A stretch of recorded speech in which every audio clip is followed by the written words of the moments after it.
You know how some carriers give you so little for your older busted phone you just end up living with it? I don't think so. Verizon lets you trade in your broken phone for a shiny new one. You break it, we upgrade it. You dunk it, doggy bone it.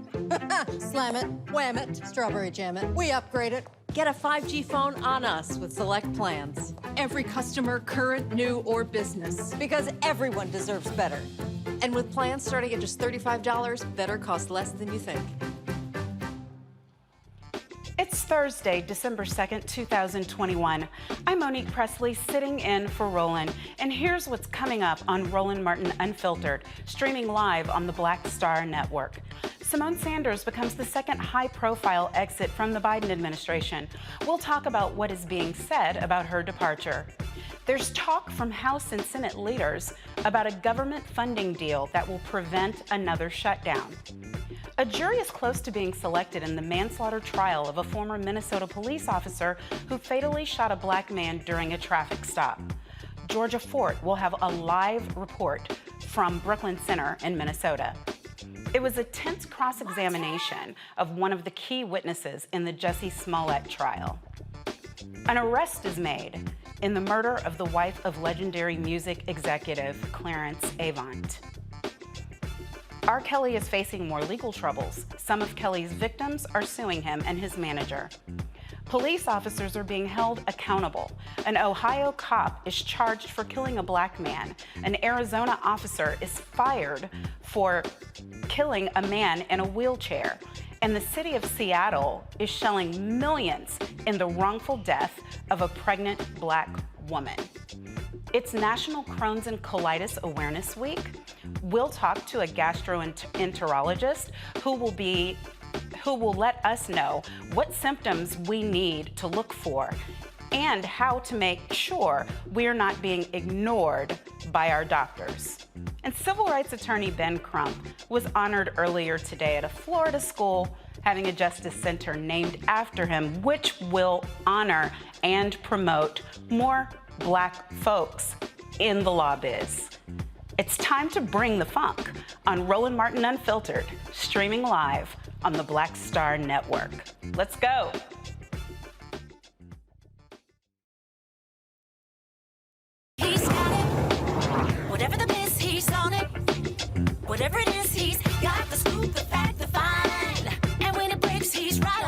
and it's rolling. Best believe he's knowing. Putting it down from sports to news to politics. With entertainment just for kicks, he's rolling. It's on Go Roll Roll, y'all. It's Roland Martin, yeah. Rolling with Roland now. He's funk, he's fresh, he's real, the best. You know he's Roland Martin now.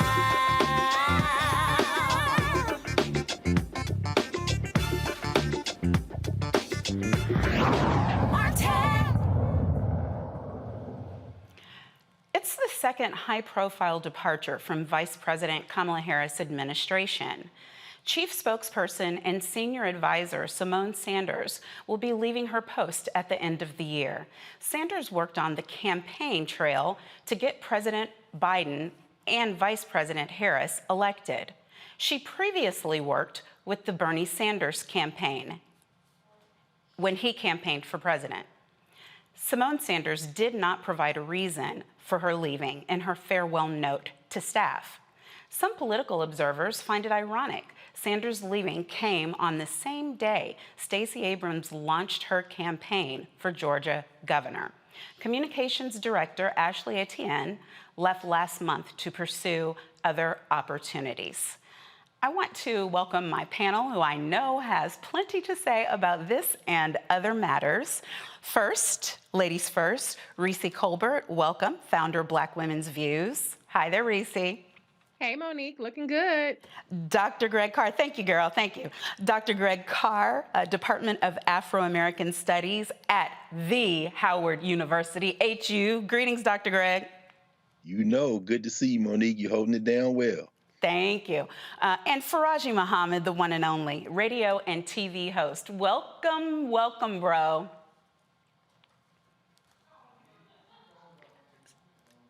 So what in the world is happening? Reese.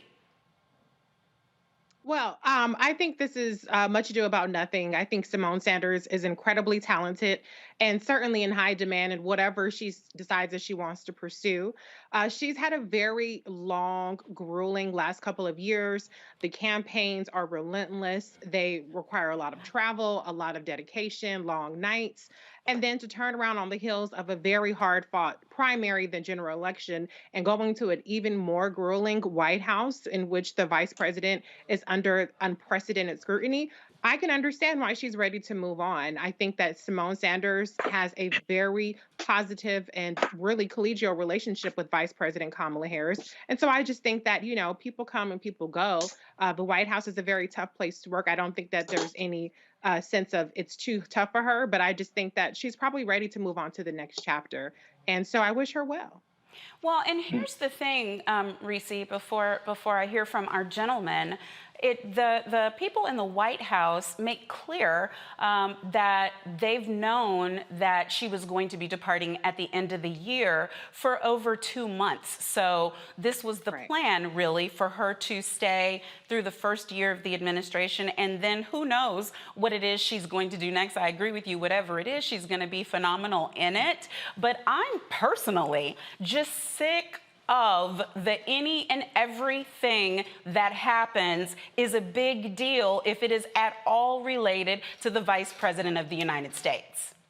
Absolutely. I would like to remind people by this time during the Trump administration, we had gone through multiple Secretary of States. We had gone through multiple cabinet officials at various levels. People had to resign over corruption, over cronyism. And so, you know, we also had multiple press secretaries by this point that Trump had. And so this whole notion that a senior advisor to the vice president is somehow super newsworthy is really ridiculous. And I think they're trying to feed this narrative of there being drama and dysfunction when the drama and dysfunction is coming from the outside and trying to, you know, project a sense of gossip and tawdriness on the vice president's office, which is very busy doing a lot of very substantive and important work. Right, absolutely, absolutely. And you know what, Dr. Greg? In the same week that our vice president is spending her hard-earned money on some nice pots, and some staffers who have served well at the highest level of government are deciding to move on, we find out that our former president was knowingly putting others at risk of having COVID since he had tested positive and went on about his schedule and his life like it didn't matter at all. It's kind of like we're dealing with apples and electric sets. Indeed, Monique. Well, I mean, I think we should all attribute Donald Trump's degeneracy, putting us all at risk, to his parents. Shortly after he acquired the ability to walk and speak, should have known that he was going to be a public menace for the rest of his life. So this is consistent with his behavior. I mean, we know there's only one person on the planet he cares about, and that's himself. I do think that what you raised at the onset is intriguing in terms of the Abrams campaign being formally announced this week. I think that the Vice President of the United States shouldn't be treated any differently than any other vice president in American history, except when she should. And of course, it's a paradigm-shattering vice presidency. And as Reese said, I mean, it's unprecedented. She's undergone an unprecedented level of scrutiny, and it's unfair. That being said, we all know that it was a forced marriage between Biden and Harris, that Biden was, trolling for votes, and that the vice president has been put in a fairly impossible situation. Certainly, he's thrown her out there on everything from border security to going overseas and making nice with foreign leaders. And now, that having been said, I think a great deal of this has to do with 2022 and 2024. This isn't the first departure from her staff. It probably won't be the last if what probably most of us are hearing is in fact true. And I think that the Biden administration and the Democratic Party generally finally have proven themselves to date ill-equipped and unable and unwilling to fight these white nationalists. And so, folk like Symone Sanders are thinking, well, where is the next battlefield and where can I take my talents? And maybe she ends up in Georgia, maybe she ends up somewhere else. It seems that Joe Biden may think that Pete Buttigieg would be a better nominee for president, even though he said he's running for president again. But I think a lot of this has to do with people with one eye toward 2022 and 2024, regardless of who they are working for at the moment.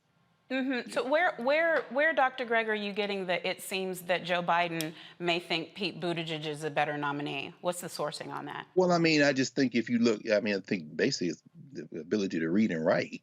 I mean, and just observe. I mean, you see with the infrastructure deal. I can read, I can write, I can observe. Right. I'm not thinking that President Biden. I'm not inferring that. I don't see those signs, except for the trolls and the newspaper organizations, the media, who are saying that the young white boy, the young white gay boy, is going to leapfrog over the black girl. I mean, and that's the way they're couching it, as disrespectfully as that. So I know that they're trying to send those messages, but I don't see any real signs of that in terms of the things they're responsible for, because I see a vice president doing her job and I see a secretary doing his job. And I think they're both doing their jobs well. Well, there's reality and then there's perception of reality. And we know that in American politics, the latter is what controls, not the former. So regardless of how they are performing, and I'm not one who spends a lot of time sifting through social media trolls, certainly what you have said is in fact what I've observed as well, which is that the commercial white-facing media has indeed been pushing Pete Buttigieg very hard. And given that perception is reality, at least in terms of American electoral politics, I think it's probably a safe conjecture to say that Buttigieg is at least neck and neck in conversations about who could be the presumptive nominee. And as far as any of us can tell, since the current vice president hasn't been able to, didn't win the primary last time, the idea that she would win or be the presumptive nominee this time may be more rhetorical, in fact, than anything else. So, I mean, I think we're all engaged in conjecture at this point, wouldn't you say? No. No, I mean, I can name quickly 7 vice presidents who ran and did not win and then became the nominee. So I don't. 7 black women? I don't know. Well, no, we don't have another black woman to point to. So we obviously are in an uphill battle all the way, which is why anytime this comes up, I'm going to push back because she does deserve the distinction that goes with the hardness of the gate that she's having to break through and push open. But Faraji, on any and all of these things, what's your thoughts, bro? Real quick, I mean, I think there are a couple of things. One is the big issue of whether Kamala Harris has what it takes to become the president. I mean, there's talk right now that President Biden is not going to be, mentally fit to run another term, to give another 4 years to the country. That's going to put Kamala Harris back into the spotlight. And I think that this exit with no full explanation, Monique, is a big deal. I mean, from Symone Sanders, this is, if she were to say, I'm leaving because there are new opportunities, or I'm leaving because I want to spend time with my family or something like that, that would be one thing.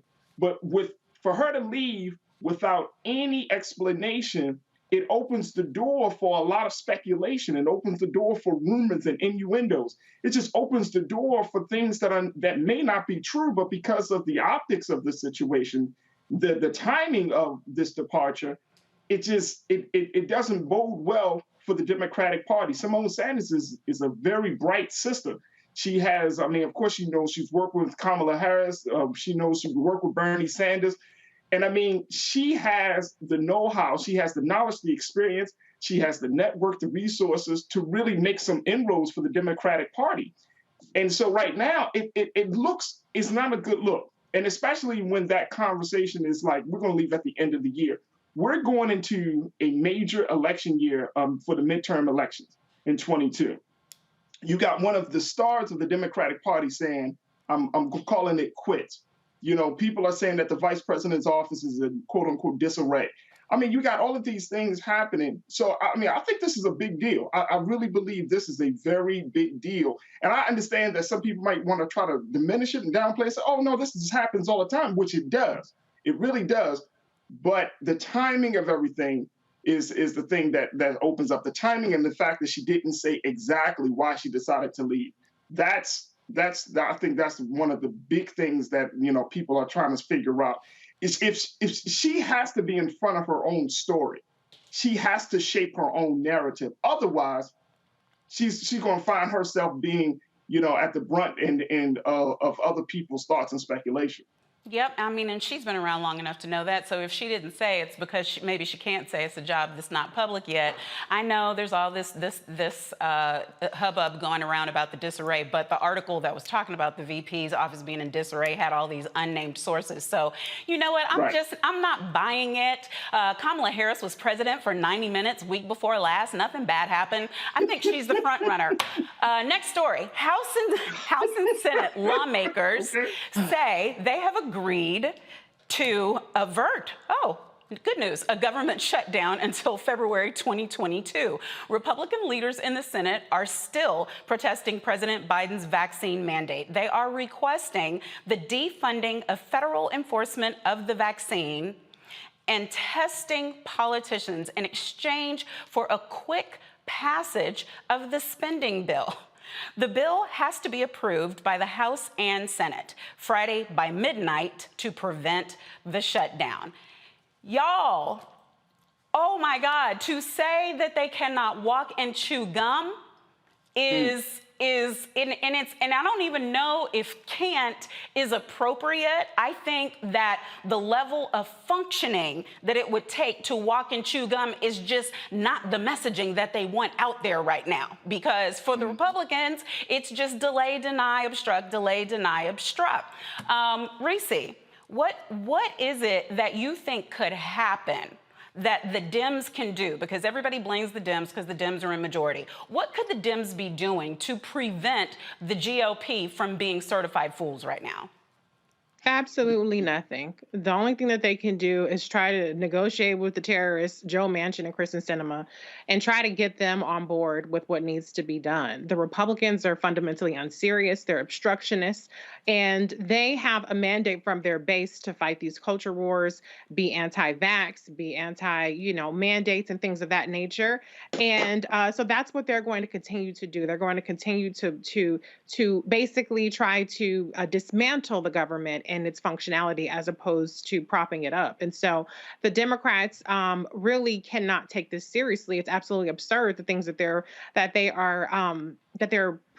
are proposing, but they're proposing it knowing that this just plays well to their base. They're not proposing it with any kind of expectation that these, demands are going to be met. But if I can, I'm sorry, I can't let that stuff that just said about Kamala slide. Let me go ahead and run back real quick, just 2 seconds on it. First of all, I just want to say that if President Biden wanted to anoint Pete Buttigieg as his successor, he would not have put him in the 11th ranking cabinet position. He is 14th in the presidential line of succession. And as Monique pointed out, he did transfer his power temporarily to Vice President Kamala Harris while he underwent a colonoscopy. He did not have to do that. To me, that sent a shot across the bow to say, listen, she's my gal and I'm sticking with her. So I don't think that it makes any sense for people to say that Biden himself is trying to prop up Pete Buttigieg by putting him in a cabinet rank position that's lower than HUD and agriculture. I'm not buying that whatsoever. And as far as these reports, all of they are is they're just an almanac, an encyclopedia of every unnamed source throwing dirt on Vice President Kamala Harris's name. There is absolutely no reports of any policy substantive dysfunction. It's this person doesn't like that person allegedly, and this person isn't getting along. Where's the meat? Where's the substance behind any of the criticisms? I'm not talking about the pots. I'm not talking about how she says I'm not talking about who don't like each other in offices. I don't get along with all my coworkers either, but we deal with it. So I think that there's a lot of real reduction and marginalization going on, and she's not being afforded the stature of a vice president, in which Monique pointed out the last several of them, if they have run for the nomination, they have received the nomination. Now, whether they won the presidency is a different story, but I think what we're seeing now is a years-long campaign to try to diminish the stature of the vice president by normalizing something like the Secretary of Transportation. I mean, nobody was saying Elaine Chao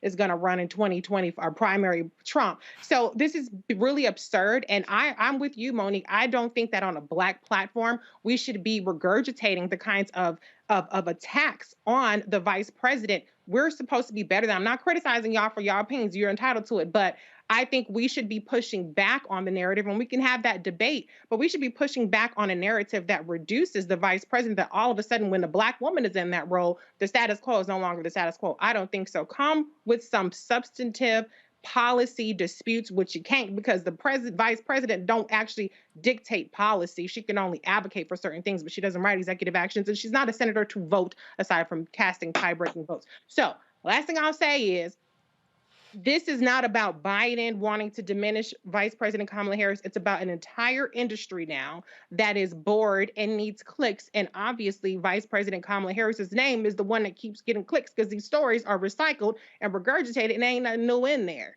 So she had a fantastic appearance today, pumping up the infrastructure, which was a huge accomplishment, which she was credited for.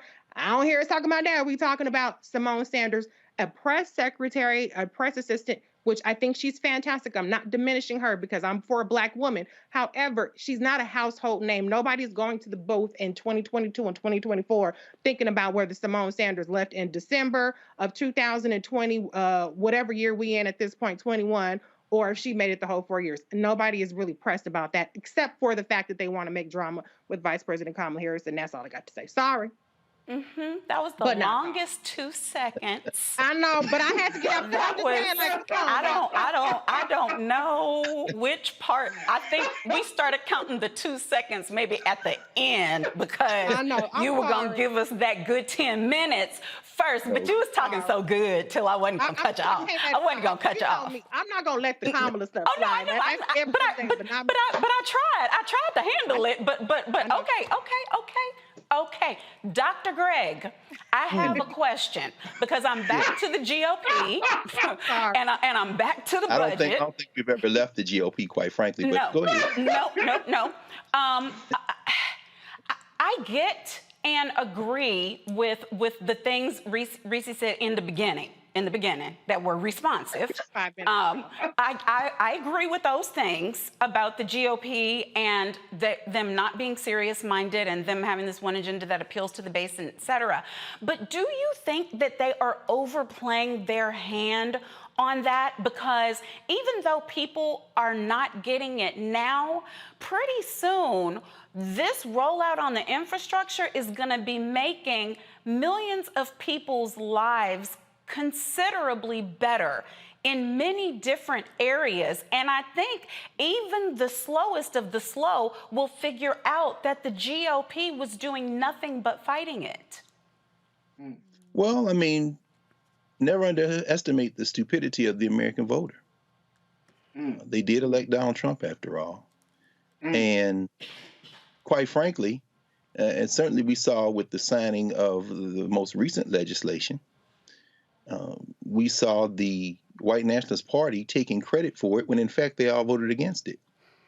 And so, I mean, I think now the focus goes to people like Roger Marshall, Senator Marshall out of Kansas, and Mike Lee out of Utah, who have said that they are willing to shut down the federal government right now, not in mid-February, which is this proposed deal is supposed to extend the funding of the government until, but right now, if the Democrats don't take out the vaccine mandates.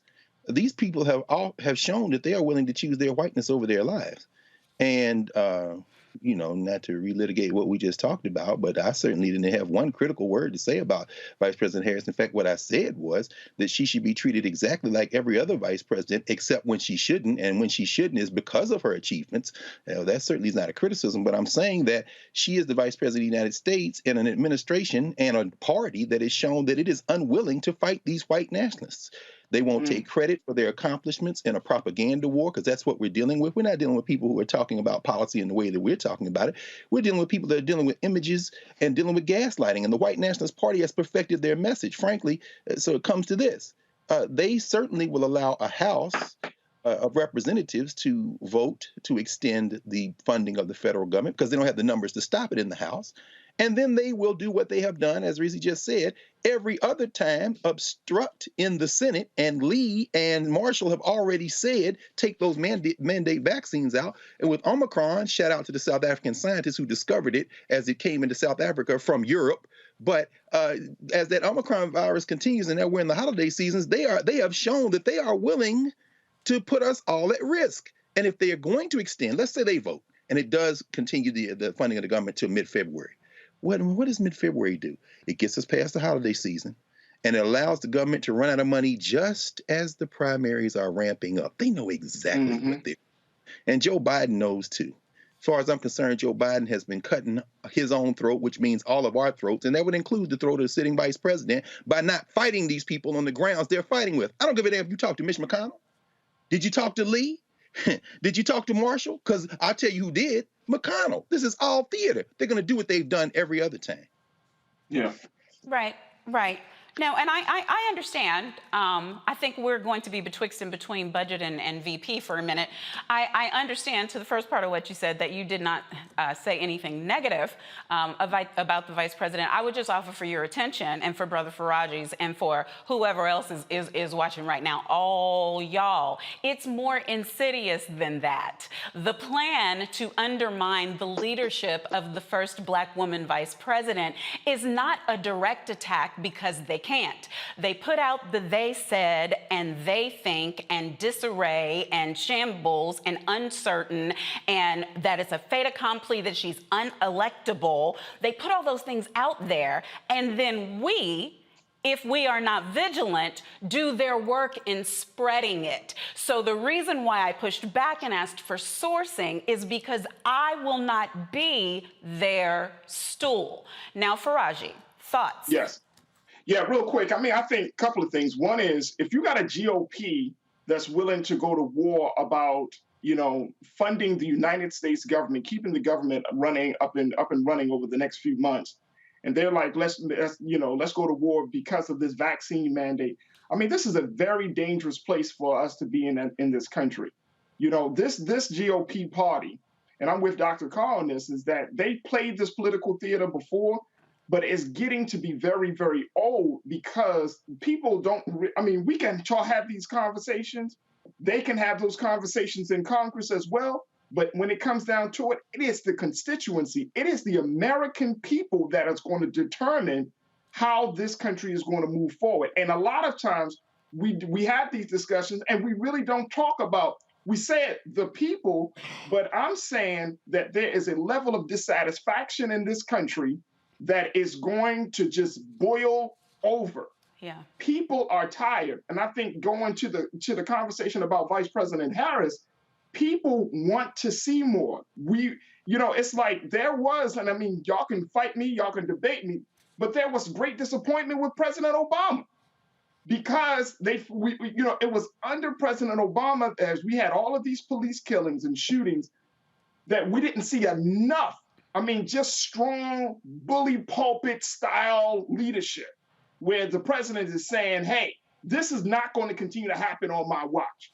And I think that's part of what we're seeing that with Vice President Harris. I don't know, that may be stirred up by the media, but I think that just Black people in general, we're just tired. We're sick and tired of constantly having our people in these positions and then at the same time, not using the power of their office, not using the power of their influence, not using the power of their word. I mean, to really just steamroll. And I'm with Dr. Carr on this piece, where that if you don't fight white nationalism and stop playing games and saying we're going to work across the aisle and create this bipartisanship, if you don't just call it out for what it is, without being so afraid to tell the truth, without being so afraid that you're going to lose votes, without being so afraid that you're going to lose quote unquote friends across the aisle to get things done. This country is suffering because of lies. This country is suffering because the American people are being constantly, we just get all these delusions. We hear from the government that all is well, things are progressing, we are making strides. But it's not, that situation is not being realized in the lives of people every day. This country is struggling. The wealth disparity is real. The education disparity is real. Healthcare is eroding each and every day because of these medical companies and big pharma. I mean, we can go down the list. Hell, gas is even up. Gas is, and the president had to go off on the gas companies saying that there must be some illegal behavior happening behind the scenes that causing gas prices.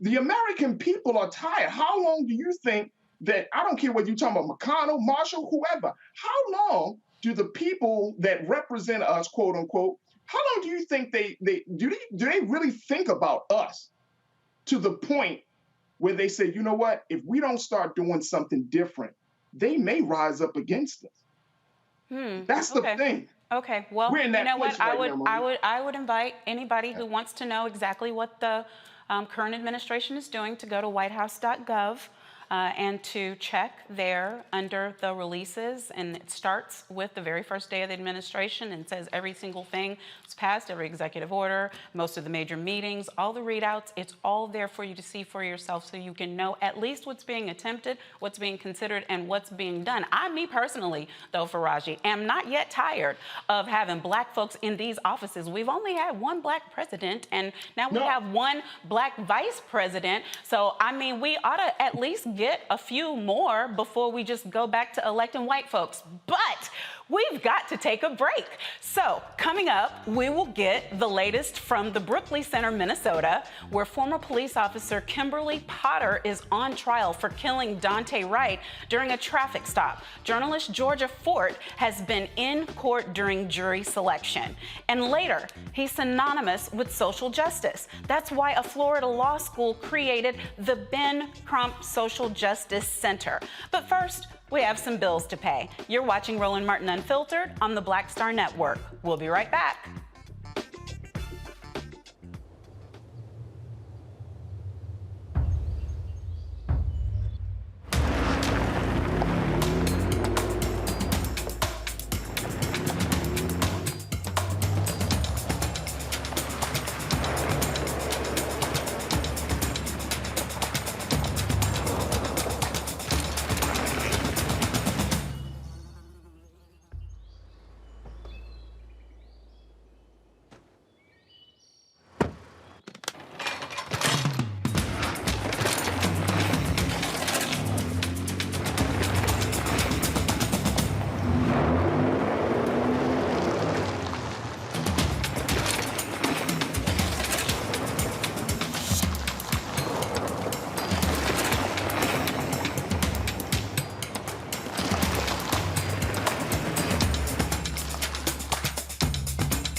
Betty is saving big holiday shopping at Amazon. So now, she's free to become Bear Hug Betty. Settle in, kids. You'll be there a while. Ooh, where you going?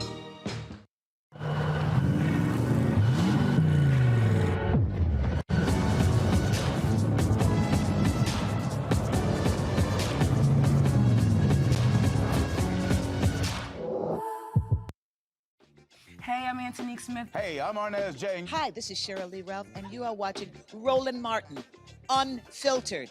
I mean, could it be any other way? Really? It's Roland Martin.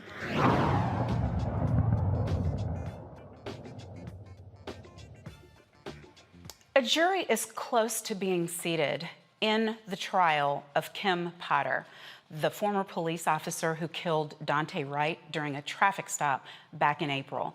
Georgia Fort has been in the courtroom throughout jury selection, and she joins us now. Georgia, welcome. Good evening. Thanks so much for having me. How are you? I'm doing good. It's a little chilly here in Minneapolis, and it's been pretty tense this week for jury selection, but I'm hanging in there. Okay, well, what can you tell us? I know as of yesterday, they had seated, what, 9? Where are we now? So jury selection just wrapped up. I'm outside of the courthouse right now. About 12 jurors are seated. 9 of them are white jurors.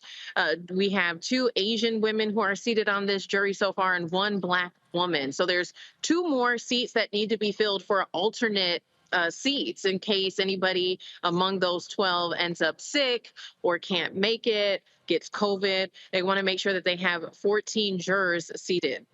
So were you able to be in court during the time when they were doing the voir dire and the jury selection? Yes, that's correct. I was inside of the courtroom for jury selection on Tuesday. Due to COVID, they don't allow all of the journalists to go inside the courtroom every day. They have us on a rotation. So every day there's a new 2 journalists who are in the courtroom. So I was in the courtroom on the first day of jury selection, and I will be back in the courtroom again on December 15th. The one thing I will say is Judge Regina Chu has said that she anticipates opening arguments will begin on December 8th. She's really hoping that this trial will wrap up by Christmas Eve, and she's promised jurors that if it doesn't, she'll give them Christmas Day off at least. But because jury selection is moving along so quickly, they might be able to start this trial a little bit sooner. Some of the concerns that I had when I was observing inside of the courtroom was the defense attorney used the names of 2 of the jurors who are in fact seated on this jury. And so the concern of their identity being disclosed in such a high profile case, you know, these individuals, at least one of them has already been bombarded by media, has already received phone calls, has already received trolls on his social media pages. And that's all because defense attorney Earl Gray not only used his last name, but asked him, where do you work at? Started asking him about the tour he was on with his rock band, asked them the name of his rock band, all of these specifics to be able to identify him. And so it just took a quick Google search for people who are watching the trial to find out who he was. And so what my biggest concern is with that is, let's fast forward and Kimberly Potter is found guilty. Could the defense use that in terms of like leverage to get a mistrial, you know? But obviously that was something that the defense attorney brought on. So it will be up to the judge on how they view that information. But it definitely is cause for concern. Well, I mean, if the defense attorney is who's doing it, then I don't know how they would use it for a mistrial. He was allowed to go further than it seems like you're saying was comfortable for many people. But you know, as a defense attorney, I'm like, you got to do what you got to do for your client. I need the information. Got to climb under the rocks when I can. But did you notice, were there other jurors of color who were eliminated for one reason or another? And were there any issues such as Batson challenges and things like that? Well, the prosecution so far has used all of their strikes. There was one African American male who excused himself. He actually did not want to serve. He was concerned about his safety. He said he worked inside of a jail. He was concerned about his wife's health. And so they allowed him to not serve. He was excused for cause. But, you know, what was really interesting as well is that Kimberly Potter is going to be testifying in contrast to what we saw in the Derek Chauvin trial. He didn't testify. She has said that she's going to take the stand. So people are really curious about what she's going to say.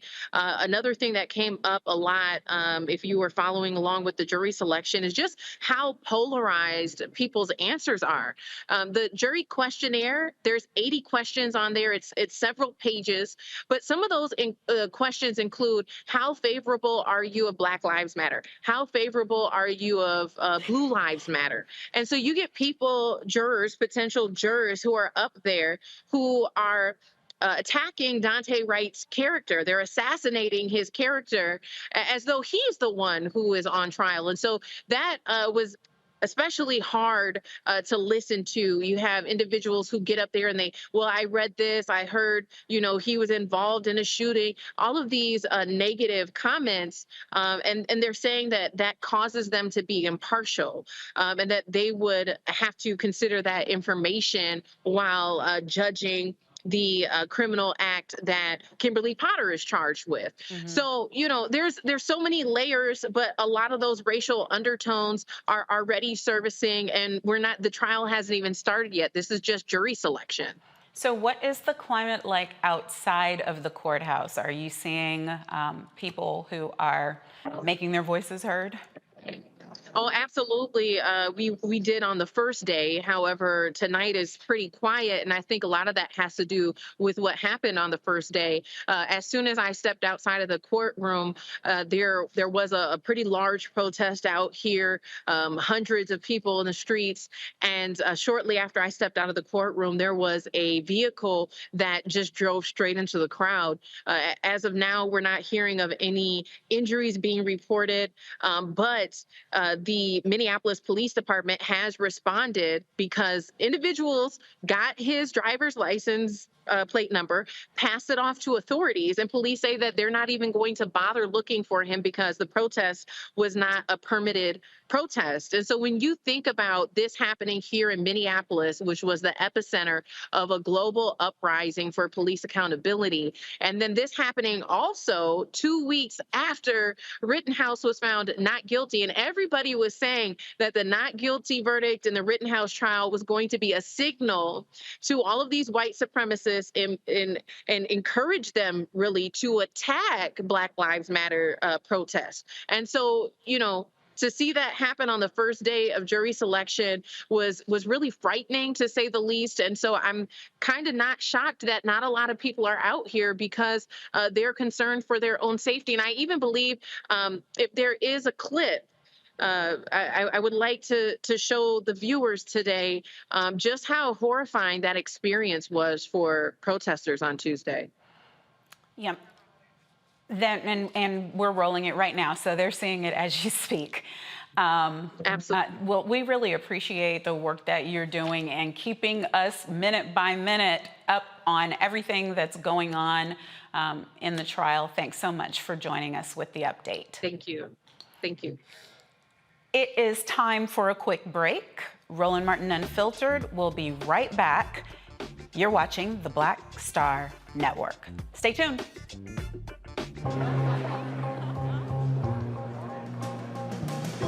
Are the stars out tonight?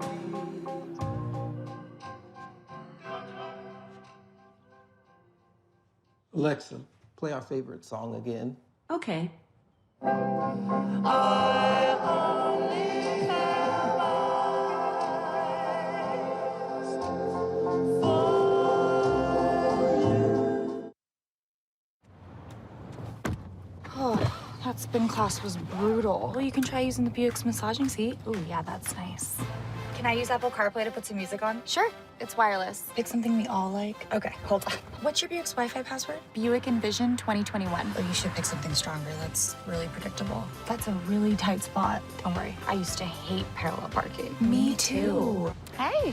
Really outdid yourself. Yes, we did. The all-new Buick Envision, an SUV built around you, all of you. Once upon a time, there lived a princess with really long hair who was waiting for a prince to come save her. But really, who has time for that? Let's go. Feeling myself. I'm feeling She ordered herself a ladder with Prime one-day delivery, and she was out of there. I want some hood girls looking back at it and a good girl in my tax bracket. Now, her hairdressing empire is killing it. And the prince? Well, who cares? Prime changes everything. Hey everybody, it's your girl Lunel. So what's up? This is your boy Earthquake. Hi, I'm Chaley Rose, and you're watching Roland Martin Unfiltered.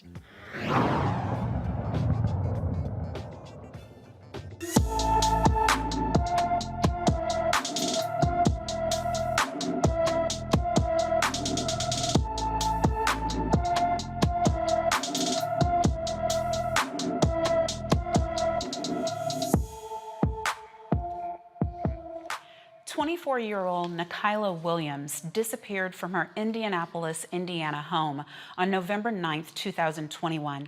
She is approximately 5 feet, 5 inches tall and weighs about 150 pounds. She has shoulder-length red hair and brown eyes. She was last seen getting into a light gray or white-colored pickup truck wearing blue jeans and a dark-colored jacket. If you have any information about Nikayla's whereabouts, call the Indianapolis Metropolitan Police Department at 317-327-3811. An arrest has been made, thankfully, in the murder of the wife of legendary music executive Clarence Avant. 29-year-old Ariel Maynor, a parolee with a long criminal history, has been arrested for Jacqueline Avant's killing. Avant was found shot in the home just before 2:30 a.m. yesterday amid reports of someone shot. She later died at a hospital. In Washington state, Seattle agrees will pay $3.5 million to a black woman's family who police officers shot to settle a wrongful death suit. Charlena Lyles, a mother of 4, was fatally shot by 2 Seattle police officers in June 2017. 2 Seattle police officers responded to Lyles' apartment after calling 911 to report a burglary. Evidence at the scene pointed to a staged burglary, and according to the officers, she suddenly attacked them. I can't find it. There we go, with 1 or 2 knives, and they fatally shot her in the cramped confines of her kitchen. The lawsuit, though, claims the officers did not act reasonably because they failed to use non-lethal force to disarm or subdue her. Under police policy, Seattle police officers are required to carry tasers, but one of the officers did not have his on the day of the incident. He left it in his locker because the battery died. The old my battery died. Going to the panel, we're going to keep seeing these over and over again, Dr. Carr, until there are direct consequences. I'm going to sound like Roland Martin now. Until there are direct consequences to these officers. If you don't have your body cam on and we can't see part of what happened in your officer-involved shooting, there has to be a consequence. If you're supposed to be carrying a taser and we're saying it's in the locker because of a dead battery and now there's a dead woman because of a dead battery, there has to be a consequence, doesn't there? Well, I mean, you tell the rest of us, sis, since you know about this better than most of us, having waged war in these courtrooms. At the end of the day, when we think about what a reasonableness standard is, reasonable use of force, reasonable action in the face of something like a traffic stop, or you name the range, we can't be in each other's heads, but we should be able to establish a basic level of decent human contact. So, I mean, listening to you and Sister Georgia talk there, I was monitoring some of the jury selection through another attorney there from Minneapolis, Angie Porter, and she noted with juror 55, who was the last of the 12 jurors to be seated today, a white man, a Navy vet, who said he has been tased before. I think that, and I'll use what Attorney Porter said. He might be a stealth juror on that bench in the jury box because he is a white man. He is a United States military veteran, but he has been tased, and he will understand that a police officer like Kim Porter, who reached and yelled taser, taser, taser, and then discharged her weapon, he's not going to buy that she mistakenly pulled the gun instead of the taser because she was a veteran. And so in Seattle, we see something similar. This guy is on paid, protected, cleared leave for basically hunting. As we heard from Sherlina Lyles' cousin, Katherine Johnson, who thanked the people for being in the streets to protest, this isn't enough. You've got to punish these people. Settlements aren't enough. Her own son said, the $3 million, okay, but that doesn't bring my mom back. We've got to attack this reasonableness standard, and you'd have to tell the rest of us, quite frankly, sis, how do you get into a jury box or the mind of a judge and extract out that notion that somehow it is reasonable to kill somebody? I don't know. I don't have a good answer.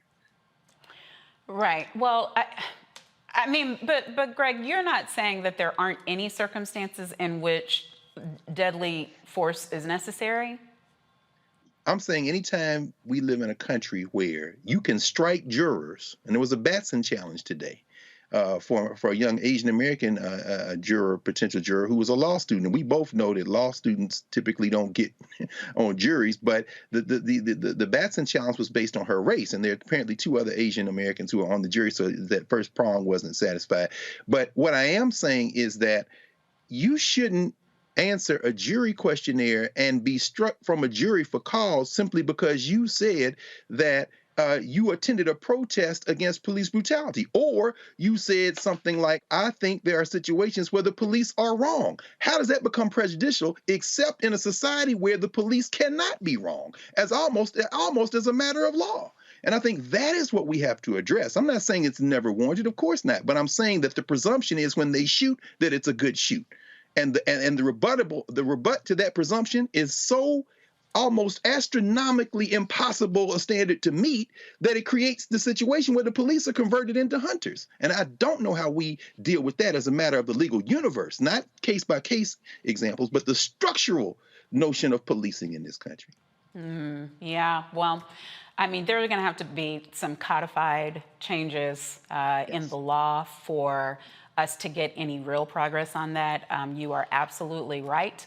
A settlement does not do anything to change what happens to the next person who's in line to be shot and killed by a police officer. It provides money for a mother who can't bring a child back. And that is the extent of what it does, because most times now the squeeze that it puts on the city does not make them make the types of changes. There have to be equitable remedies, not just financial remedies, in order for the city to understand that the way that they do business has to change. Faraji, your thoughts? It's interesting because I remember hearing your attorney Ben Crump say something that I think will forever stick out in my mind. He made the point that he said that the work that he does, which is, making sure that the families are compensated when they have a loved one that is lost in the hands of by police. He said that we want to make it so expensive for them to kill us that they will think twice. That's why he always go for the large settlements. That's why he's always trying to hit the cities where these incidents occur, hit them hard in the pockets, because he's saying, if you're going to keep killing us, then we're going to keep killing your pockets. And I think that's an interesting strategy.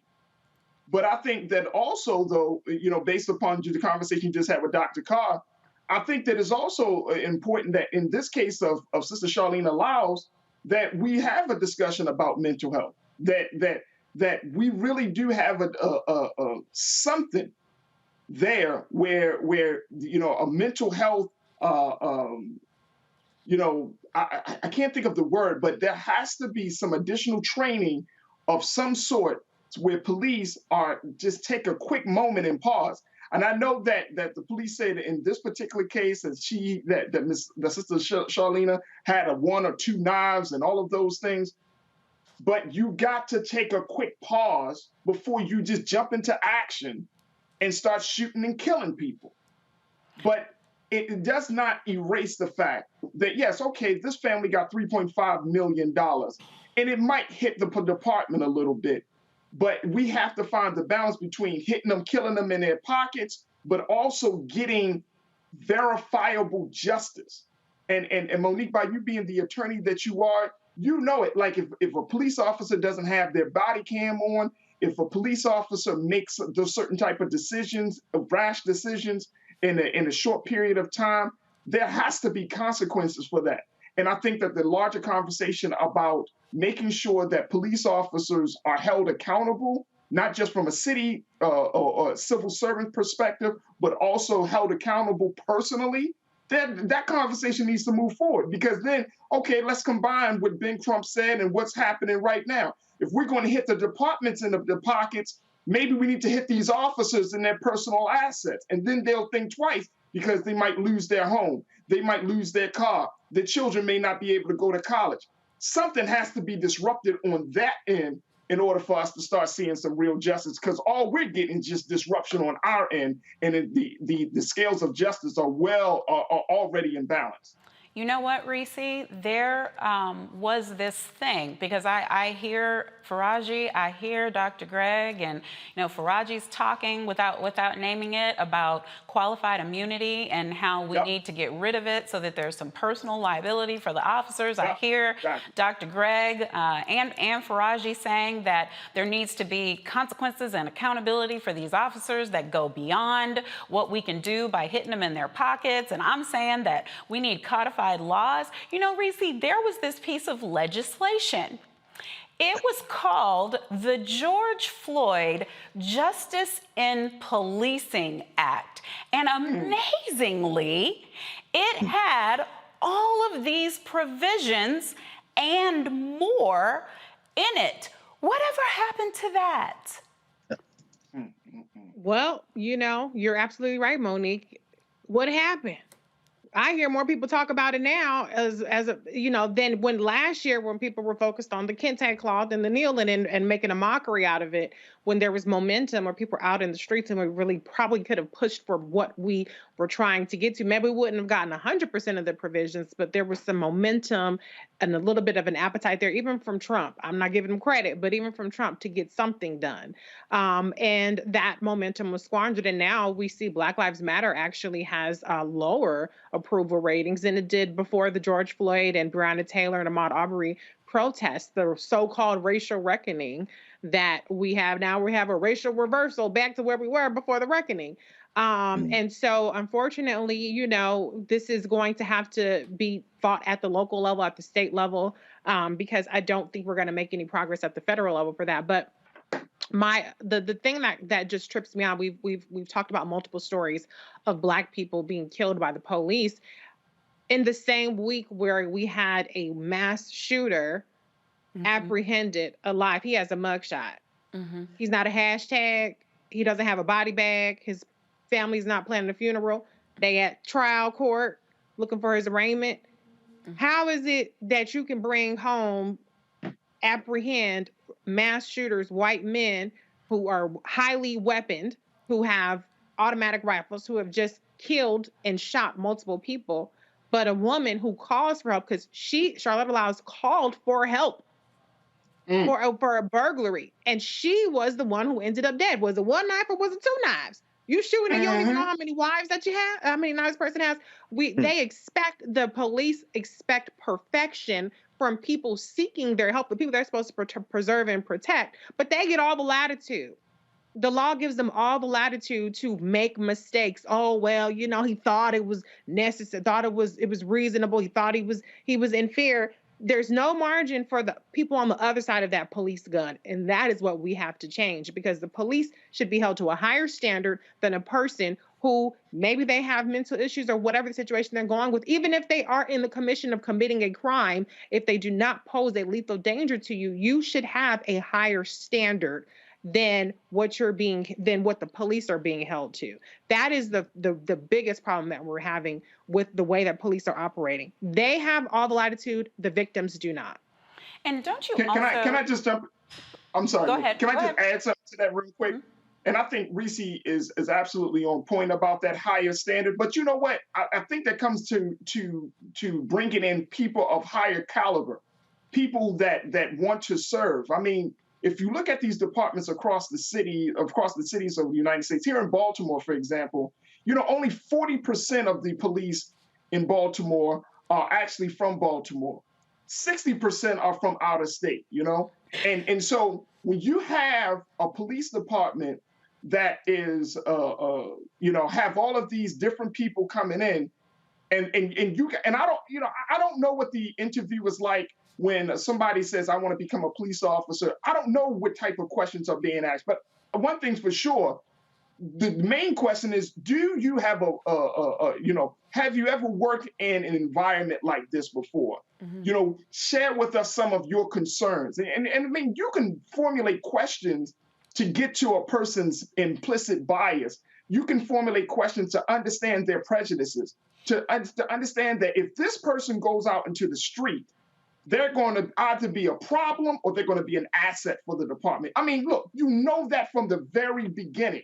This is the police department of the United States. If nothing else, America knows how to create an institution of law enforcement. This is what America does. So when we see police officers making these dumbass decisions, making these life-threatening decisions day in and day out, and they have training, they have all of these resources, they get a lot of the money from these cities, they have all of these experts, yet you mean to tell me in these moments that you are not able to think critically before pulling out your gun and just shooting? You need to tell me in these moments you don't know where the damn taser is on your left or your right side?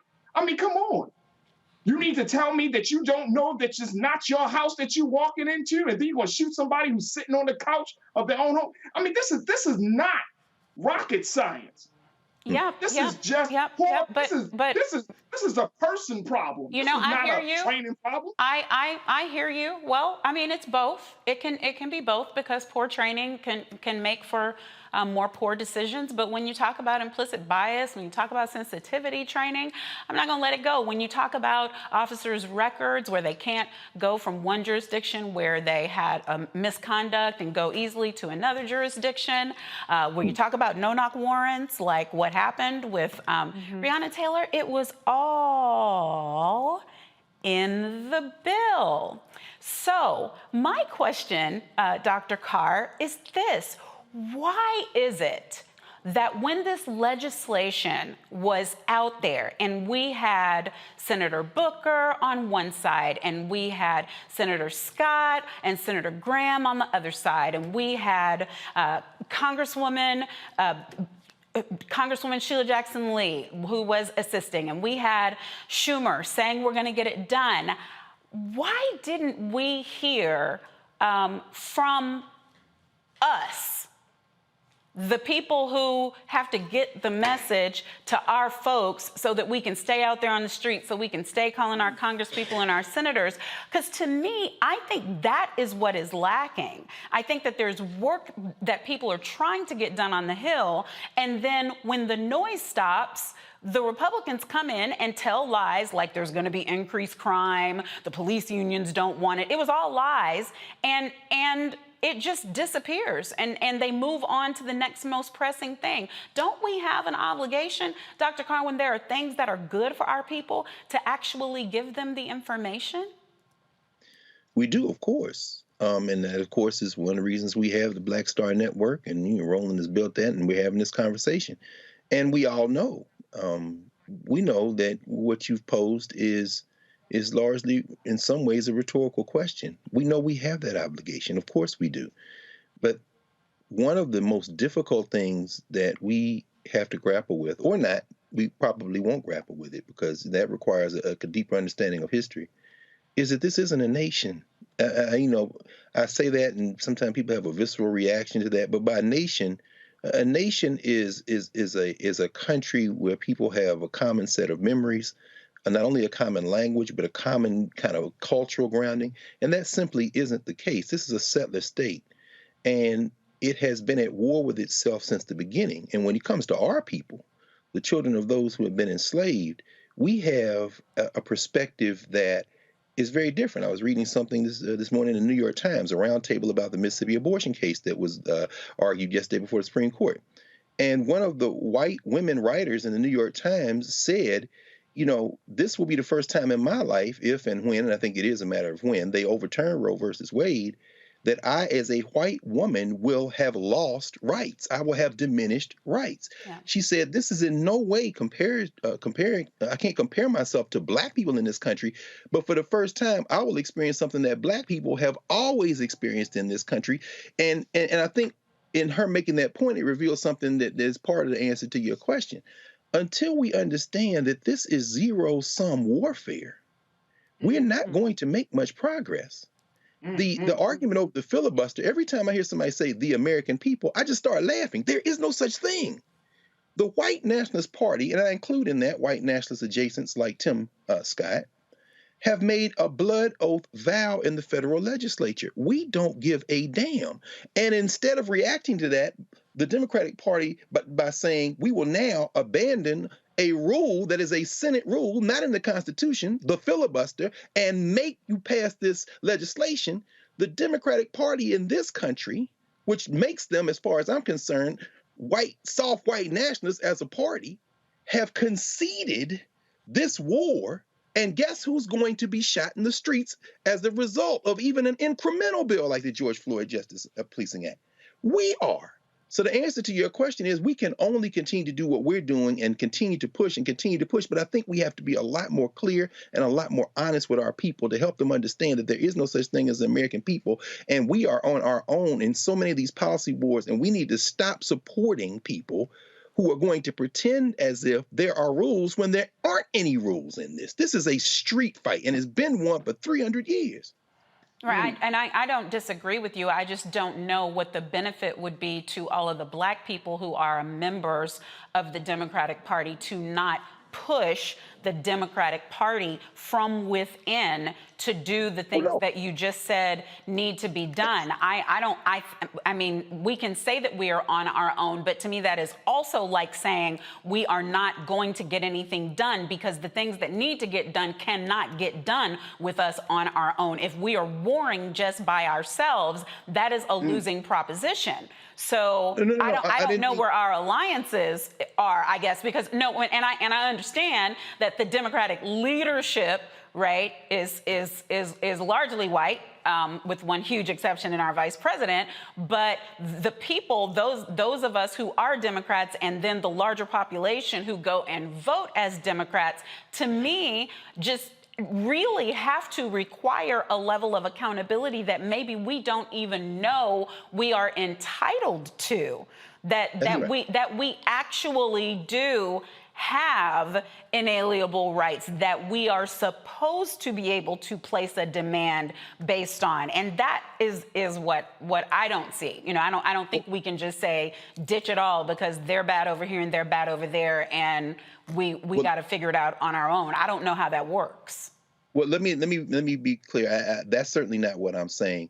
What I'm saying more specifically is, and I think you gave us part of the answer a minute ago. Given the two-party system that we're in, the strategy, it seems to me, certainly at the state and local level, is to pursue the type of what I'm saying is that, informed by this realization that we are on our own, we engage in coalition politics at every level. So I think the part of the answer is the state and local level. So you get this type of hard-hitting different laws passed at the state and local level, whether it be the DA in Philadelphia, Larry Krasner, whether it be the emerging DAs around the country who are willing to take on the police and de-link prosecutors, whether it be Marilyn Mosby in Baltimore, state's attorney in Maryland. It has to be done through that way. And if we're going to use the party apparatus for the short term, we have to do that. The only other thing I would say is I was speaking more directly of the way this federal system was constructed. And for that, you go back to the Federalist Papers. You go back to James Madison, for example. I mean, when you look at Madison's approach to governance, it was with the idea that these white men, I'm not even talking about white women, these white propertied men are too stupid to be allowed to govern this state. So they've set up a Republican form of government, a representative government. And then what ends up happening is you have a federal system where the power to obstruct anything has been farmed out to the states. So we're not saying different things at all. We're saying, we have to engage in a multi-layered war. And at the state and local level, I think that is where we'll see the most effective work. In fact, the last thing I'll say is very interesting. In the state of Georgia, you see Stacey Abrams. I don't think any of us have any doubts that even with this rigged system that these white nationalists are trying to put, first of all, it's not at all clear whether even Brian Kemp will be the nominee. He's going to be primaried by an even more Klan-adjacent guy in Georgia. But I don't think any of us have any illusion that Stacey Abrams not only won the last election, she'll win this upcoming election as we continue to organize. Now, at the same time, they may turn around and send one of the most remarkably stupid human beings to ever sit in the Senate if he wins, right next to Tommy Tuberville, and he will be black, Herschel Walker. And I'm saying the federal legislature is set up in a way that is going to ultimately perhaps fracture this whole concept of United States of America. And what you are saying, what you said about state and local elections and the importance of organizing at the state and local level is only to become more important. So I'm saying, don't disengage, engage, and it's got to be full spectrum engaging, beginning with the local level. No, well, I don't think I love it. I love it. I love it. I don't know about y'all who are watching, but the types of conversations that you can have on the Black Star Network, on Roland Martin Unfiltered, you can't find any place else. I don't know why anybody would be watching anything when you could get this. We're going to go to a break, though, and coming up, the parents of the 15-year-old who shot up a Michigan high school could be facing charges themselves. And reports say his parents were at the school just hours before the shooting to discuss his disturbing behavior. We'll talk about what, if anything more, could have been done to prevent this tragedy. You're watching Roland Martin Unfiltered. We'll be right back here on the Black Star Network.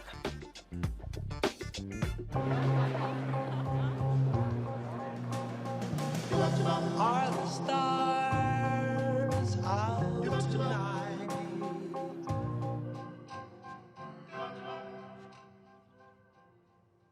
Alexa, play our favorite song again. Okay.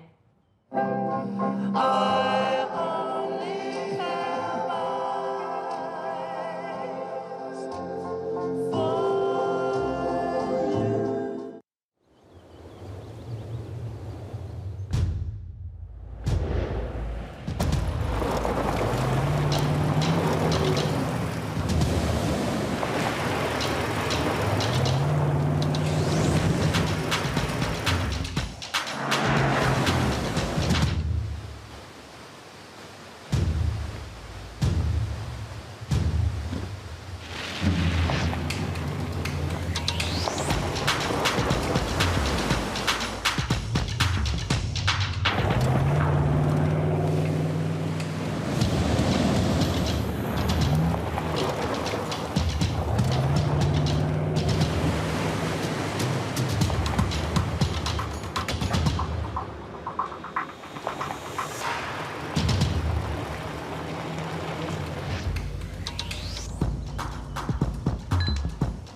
Maureen is saving big holiday shopping at Amazon, so now she's free to become Maureen the Merrier.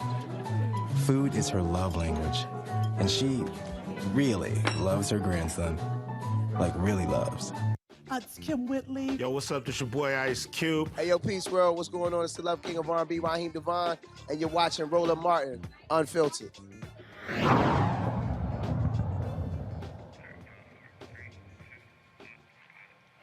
Michigan officials are still trying to find out why 15-year-old Ethan Crumbley went on a violent rampage, killing 4 and injuring 7 at Oxford High School Tuesday.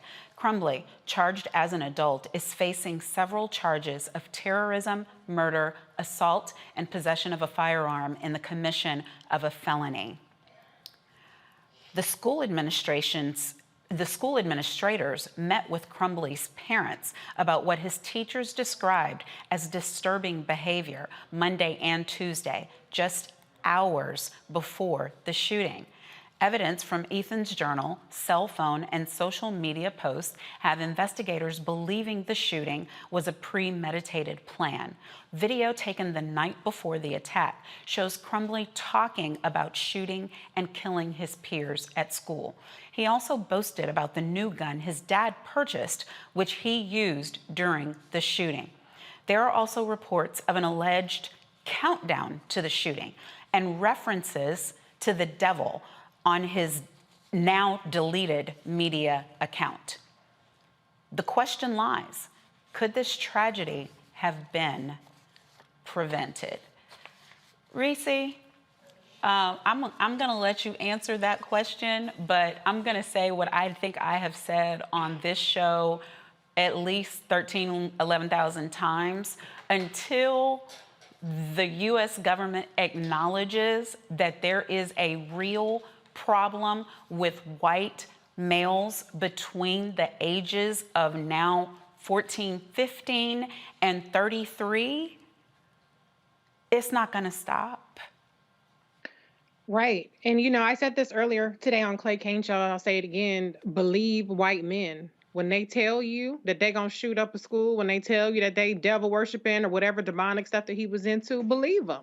It's crazy because if a troubled Black child is meeting with getting called into the principal's office, that child is getting suspended, then they're getting expelled. Okay, there's consequences for them. We've seen 10-year-old and adolescent Black girls being tossed around like rag dolls by school resource officers and police officers, and yet this killer has been treated with kid gloves. I mean, even the New York Post released a picture of him that was not his mugshot. It was a picture of him as like an 8-year-old choir boy or something.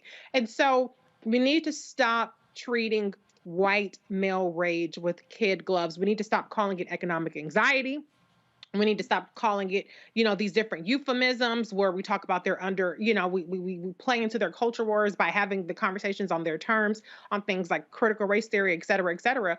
And we need to start taking seriously the threat. I mean, Janet, I forget how you say her last name, Janet something or another. She talked about this back, before Bush was even in office, when Clinton was still there, about, the threat that, white domestic extremism is posing. So I'm not saying this was racially motivated or anything, but we have to start taking these troubled white boys, men, whatever you want to call it, seriously.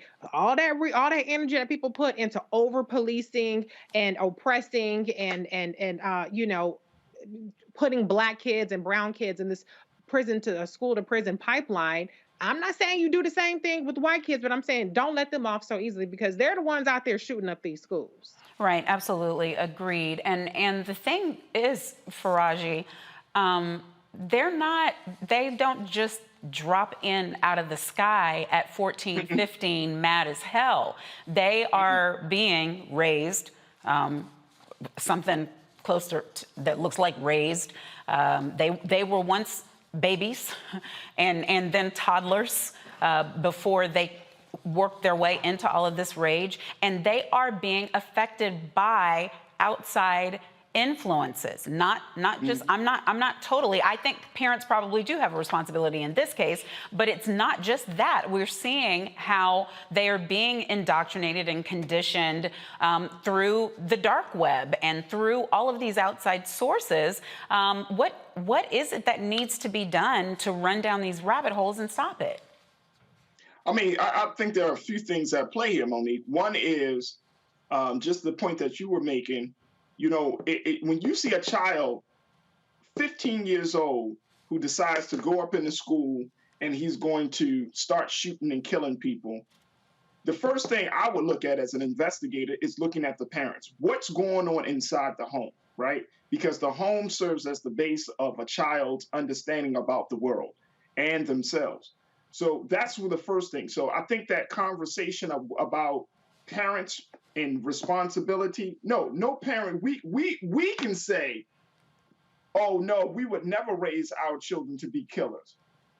But even in the Black community, we expose our children to too much grown-up stuff in terms of violence, in terms of not being able to properly resolve conflict, in terms of teaching Black boys and Black girls that you can't express yourself, don't cry, and all of this garbage that we send, right? And I'm saying, and I'm using that as an example because he could have been exposed to the same thing. Now, does that mean that he should get a slap on the wrist? Hell no, he shouldn't.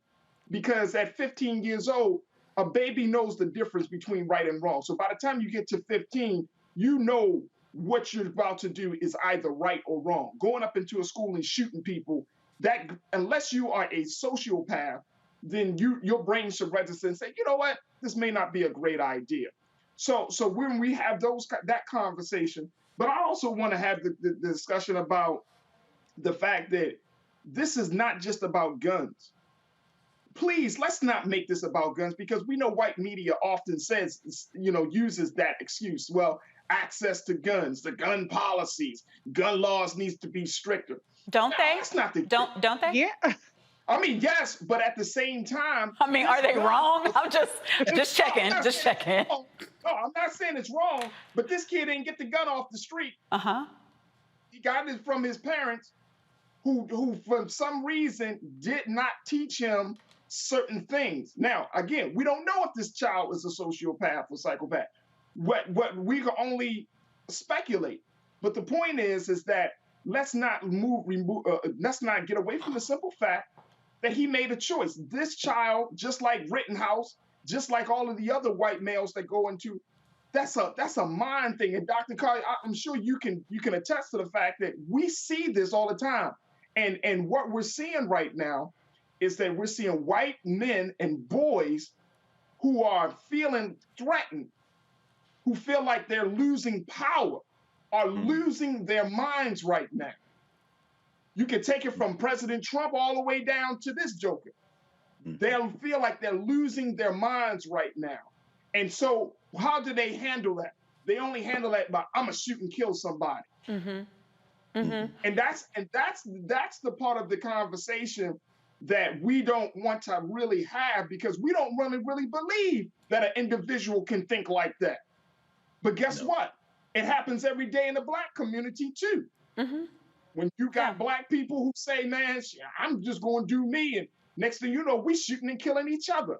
That's a mindset. Something is inherently wrong when the human being is at a place or at a thinking where they feel like the only way they can resolve a problem, the only way they can relieve certain type of feelings within them is that they play God and take somebody out like that.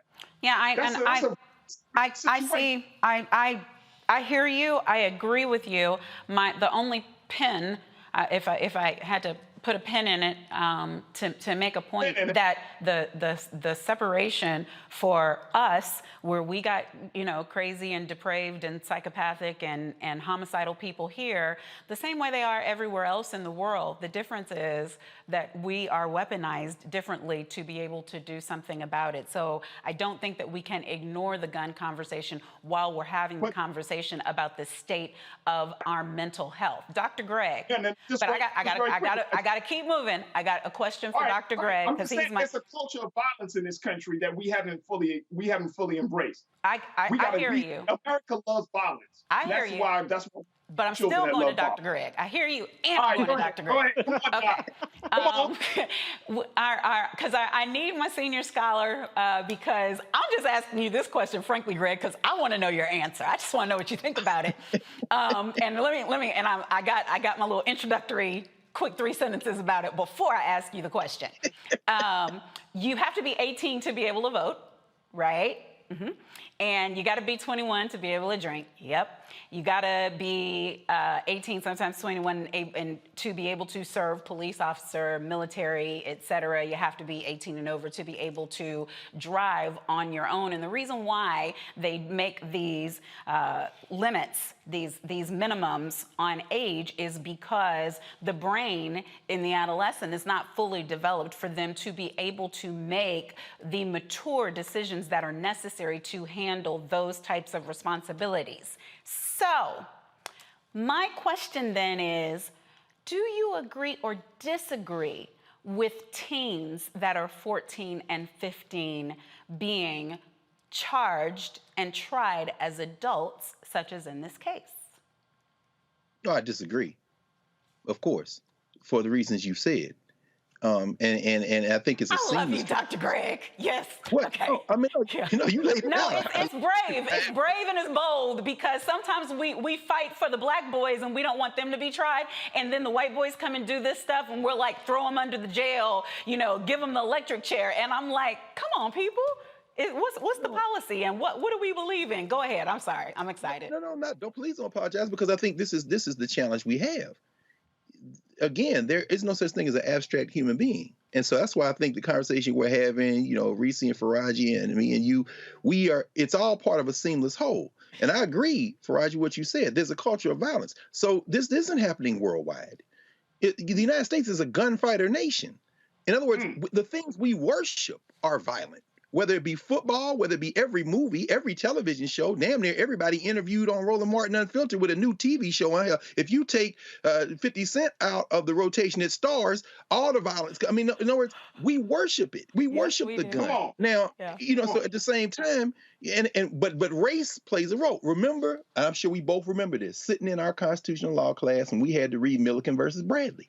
That was a 1974 case where they said the Detroit public schools are segregated, so we're going to loop in 85 surrounding school districts and allow busing into those districts. And Supreme Court struck down the Sixth Circuit and said, you can't do that. Well, Oakland, Michigan is about halfway between Detroit, 40 miles out of Detroit, and just about 40 miles south of a little place called, what's the name of that place? Oh, I can't think of the name of the county right now, but it's the county where, remember this guy, Terry Nichols? Lapeer, Michigan. Terry Nichols was with the Oklahoma bomber, Tim McVeigh. People talk about Timothy McVeigh, but Nichols was from a place in Michigan about 40 miles north of the place where this white boy shot up. Now, what does that have to do with what we're talking about right now? Violence. We're immersed in this violent culture in the United States. When it's around black people, they put metal detectors in the schools. Yeah. I worked in the Philadelphia Public Schools one time. There's this Chinese young lady, a sophomore in high school. We had a Philadelphia Freedom Schools meeting, 300 some students, Chinese students, Latinx students, black students, white students. And this child got up, she went to girls' high, and she said, until they put metal detectors in girls' high school, one of the top public high schools in Philadelphia, you should take them out of all of the other high schools where my peers go to school, because you've racialized this violence as if we somehow won't be violent because we're different race or different class. Right. Now, when you put that together, I agree with you, Faraji. You've got people in rural places like Lanier, Michigan, where the guy Nichols is from. Roy's on a farm, think something's being taken away.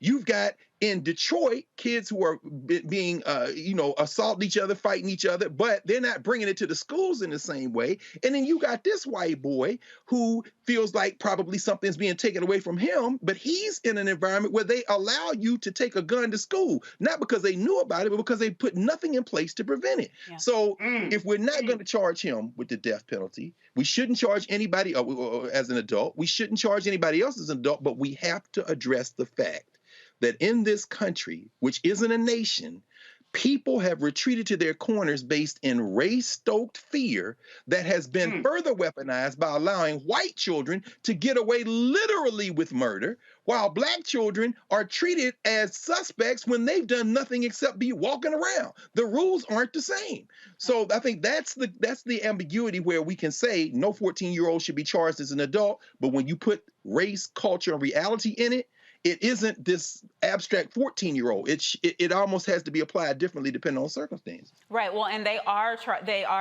have charged him as an adult in this case. But, like I said, sometimes I hear an outcry behind that and sometimes I don't. And I think it should be the same across the board. Yes. Oh, we could stay here all day, but we can't. I have to go to a break. There's more to come, obviously, on Roland Martin Unfiltered.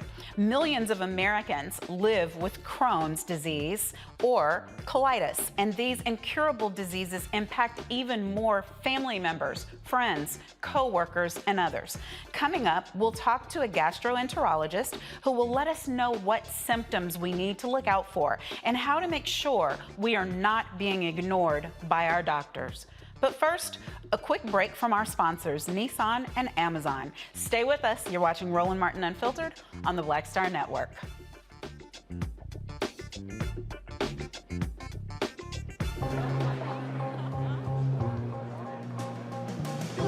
Are the stars out tonight?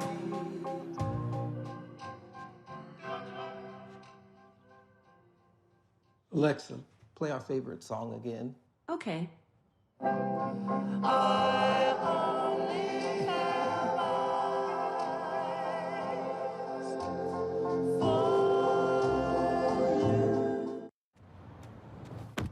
Oh, that spin class was brutal. Well, you can try using the Buick's massaging seat. Ooh, yeah, that's nice. Can I use Apple CarPlay to put some music on? Sure, it's wireless. Pick something we all like. Okay, hold on. What's your Buick's Wi-Fi password? Buick Envision 2021. Oh, you should pick something stronger. That's really predictable. That's a really tight spot. Don't worry, I used to hate parallel parking. Me too. Hey. Really outdid yourself. Yes, we did. The all-new Buick Envision, an SUV built around you, all of you.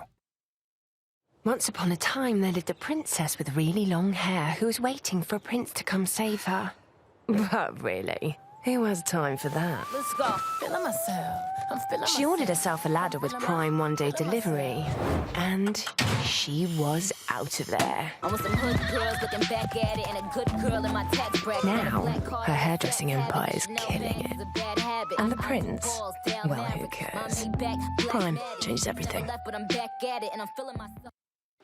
My name is Charlie Wilson. Hi, I'm Sally Richardson Whitfield. And I'm Dodger Whitfield. Hey everybody, this is your man Fred Hammond, and you're watching Roland Martin, my man, Unfiltered.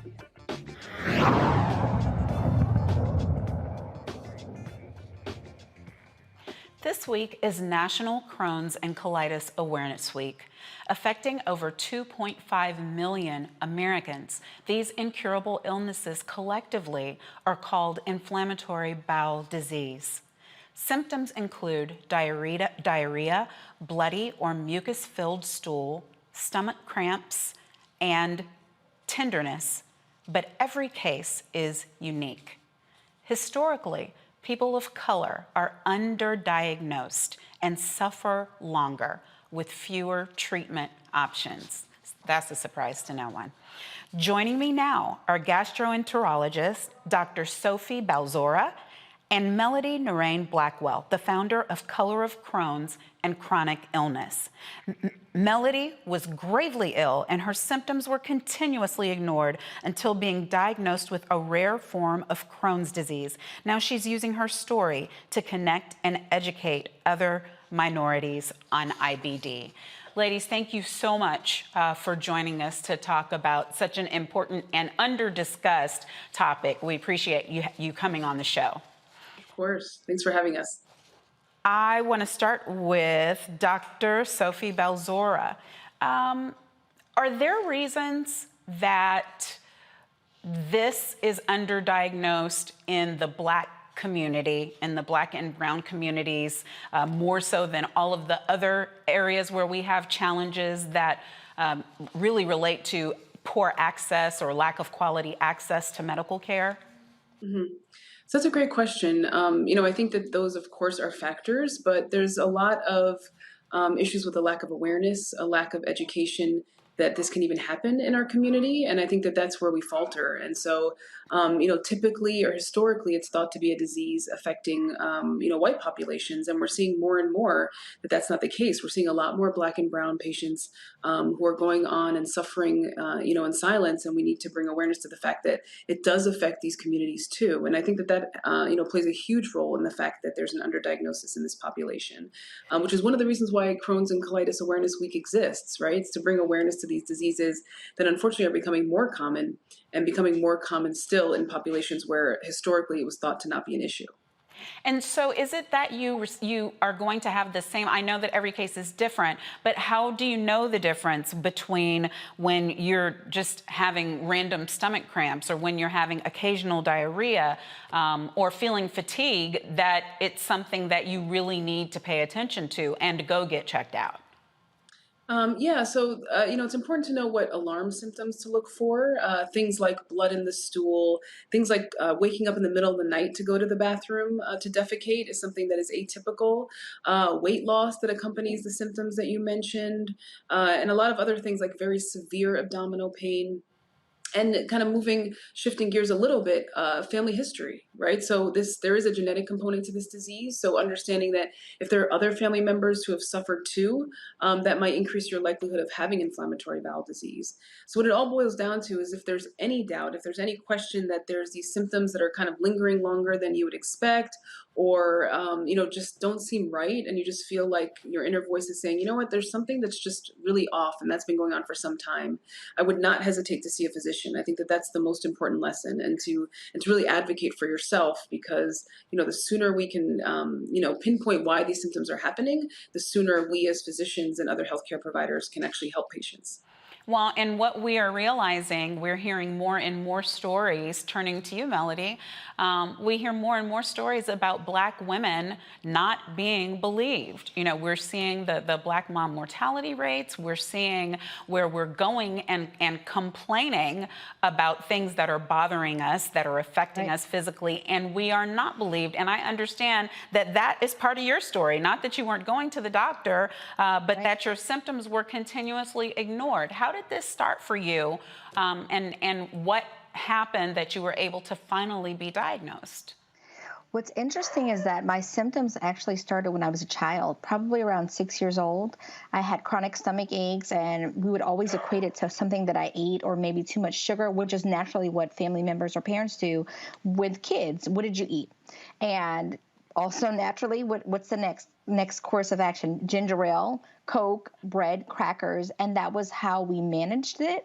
I don't think it was alarming to my mom or my dad or my family members because we didn't know that stomach issues were actually related to some kind of disease. When I was 13, I started having rectal bleeding.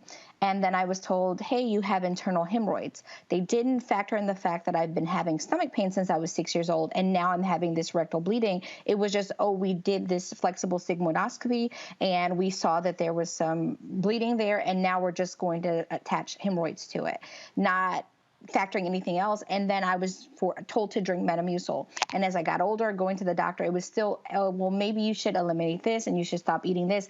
Never a workup for anything that would relate to a digestive disease. It wasn't until I had my son in 2013, and I started presenting a lot of random swelling. I didn't know that I had an inflammatory disease, but I started presenting random swelling. A doctor told me to squeeze my lips because my lips would swell up down to my chin when I was in conversation. Another physician told me that I should become vegan or just start to eliminate more dairy. And I actually did go vegan for a while, and it helped. But then my symptoms came back, and this time they came back with a vengeance. I ended up having bloody stool for 4 months nonstop, and I was dealing with fatigue and nausea, and I felt like my insides were being scraped by scissors every time I used the bathroom. This time when I went to the doctor, I told him that I had abscesses that were reoccurring in my anus. I told him about the bleeding. I told him about the fatigue. I told him I thought I had an infection. I really honestly thought I had cancer. That's what made me say, let me get myself to the doctor. And with all of that, he still said he didn't see anything until 3 weeks later. I was rushed into the hospital, and I had a golf ball size abscess burst. And that led to several surgeries, 8 fistula, deterioration of mobility. I stopped walking. I lost my hair. I had urgency. I was having memory fatigue, night sweats, anxiety, everything you can think of that you would never equate to a digestive disease. And I was finally diagnosed. But after I was diagnosed, I still was subjected to step therapy. Even with my case being so severe, I still was taken through the run of, okay, let's try these pills. Let's try these pills. Let's try this. Let's try that. Mm-hmm. Okay, now let's introduce you to a biologic. I had suffered with digestive diseases for almost 30 years at that point, not knowing that I had this digestive disease. And then I still had to suffer until they could get the right drug approved through my health insurance. Now, and how long ago was it when you actually were able to get diagnosed and start a course of treatment? So I was diagnosed when I was 36 years old in 2018. Okay. And throughout, I even remember just going through college and sleeping in the bathtub at times and having to explain this to my professors that I just really don't feel well. I couldn't give it a name because I didn't have one. I just said I have really bad stomach issues. That's just what I call them. I didn't want to tell the professors that I had internal hemorrhoids. Yes, well, I was really asking you more because I'm just thinking in my head if the statute of limitations is run, because I really need you to go back and sue every single doctor that failed you if you haven't already done it. There's a really good civil rights attorney who's going to be on here later in the show. Stay tuned. I feel a hookup coming on. But switching back to Dr. Balzora, what tests, are there specific tests that should be run that we can empower people with, like if they're having these symptoms and they want to say to the doctor, no, I need you to do this or I need you to do that? Mm-hmm. So the diagnosis of inflammatory bowel disease is complex in that there's not one test that tells us, okay, this test is positive and you have ulcerative colitis or Crohn's disease, which are the two main subtypes of inflammatory bowel disease. Oftentimes, when I have a patient who comes to me with concerning symptoms like the ones that Melody described, we think about going through the history or going through a patient's story in a very detailed way, asking about if other family members have suffered from the disease, asking about other autoimmune diseases, because inflammatory bowel disease is an autoimmune disease. And in addition to that, you get blood work to see if a patient may be anemic or have low blood counts, certain tests that tell us that there may be inflammation happening in the body. We oftentimes ask patients to collect their stool to look for any signs of infection that may have very similar symptoms to inflammatory bowel disease. And in addition to that, a procedure called a colonoscopy is warranted, where we're able to take a direct look inside the intestines, or sometimes a procedure called an upper endoscopy is warranted, where we take a direct look inside the stomach and the first half of the digestive tract. And in addition to that, oftentimes we'll ask patients to get a CAT scan or an MRI, which allows us to take a look at the entire intra-abdominal cavity and see if there's any signs of inflammatory bowel disease. Like Melody had mentioned, these abscesses, which are collections of infection and pus, or narrowings in the intestine, or abnormal connections of different body parts, all of which are complications of the diseases. So it really takes a myriad of tests to come down with the diagnosis. And sometimes it can be tricky, other times it can be a slam dunk. But ultimately, when we hear Melody's story, it's really a cautionary tale, and it really takes you aback because you see that there's so many things at play, some of which are very obvious and others much more subtle as to why the diagnosis is delayed in so many folks. And I think, there were so many alarm signs there for her. And it's very perplexing, but it really speaks to the fact that we need to give people the ability to be their best advocate and really say, I need to see a gastroenterologist. I need these tests. I do not feel well. I'm not being productive in my day-to-day. And we really need to come up with an answer as to why this is happening. And so breaking that cycle of bias of thinking, this is just a disease of, white populations is incredibly important, because I think that really does play a big role in why the diagnosis is delayed. Right, and even asking the right questions. I want to go to my panel because, I wouldn't know. That people may not know what a gastroenterologist is to ask to see one. I mean, it's all, we perish for a lack of knowledge. Yes. And so there's a big vacuum there, it seems to me. But Reese, Greg, Faraji, who has a question? I do.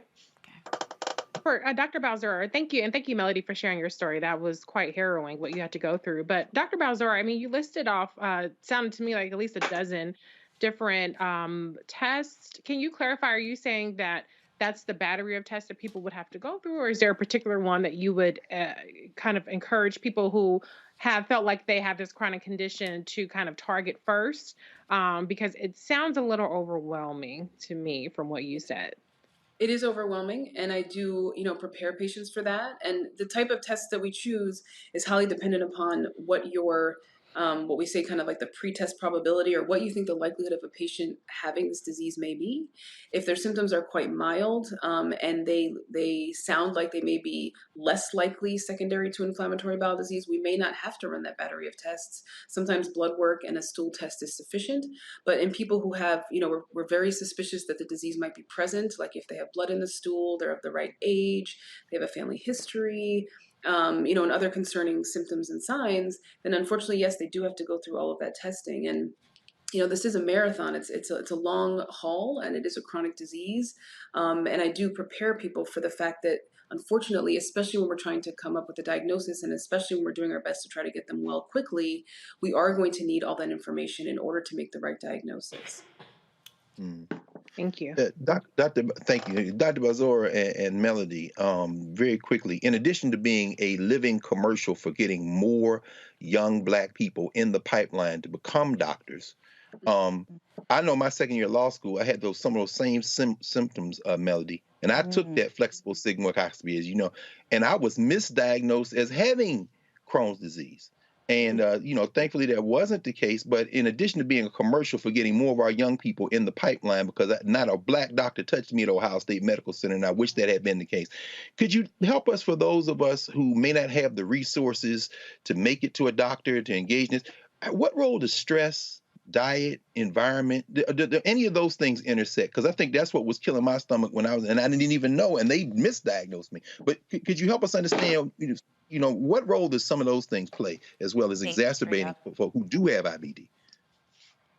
So I'll say that, particularly for the pediatric population with inflammatory bowel disease, specifically Crohn's disease, there is some evidence for patients with mild disease that certain types of diets may be beneficial in helping with the inflammation or healing the inflammation. For adult patients with inflammatory bowel disease, unfortunately, there's not good evidence in support of, certain dietary regimens to help with the disease. Ultimately, it is a disease that is helped for the overwhelming majority of folks who suffer from it with medication. In terms of how people get inflammatory bowel disease, that's a much more complicated answer, but it definitely does, in addition to genetics, there is some environmental component, because we are seeing that a lot more populations that have become more westernized have a higher population of inflammatory bowel disease. And so there is that relationship there, but it's hard to say, it's hard to point to one thing and say that's the culprit as to why someone has inflammatory bowel disease. But absolutely, when we think about stressful events, when we think about psychosocial stressors, like you were saying when you were going through law school, which can definitely be a very stressful time for many reasons, the gut is very sensitive to that type of stress. So I think whatever inflammation is already there, sometimes the symptoms can be exacerbated by feeling very stressed. They always talk about this kind of brain-gut interaction, and that's a very real thing, right? Think about a time when you're incredibly stressed in a very stressful situation, and your stomach is the first to react, and you have to run to the bathroom. You may feel like your stomach is gurgling. There might be a lot of those reactions that in patients who already have, inflammation in their gut, that just might be even more heightened. Thank you. Dr. Balzora, thank you so much. Melody, I have a question for you. What do you say to our watchers tonight about, you mentioning your story of having this very early on in your childhood? How do folks, take the proper steps to kind of get into a better place handling Crohn's disease, especially if, people are not very trusting of, medical professionals at this point? For us, what triggered me to start Coachy, Color of Crohn's and Chronic Illness, is I shared my story because I was trying to shift the narrative with Black women entrepreneurs in health.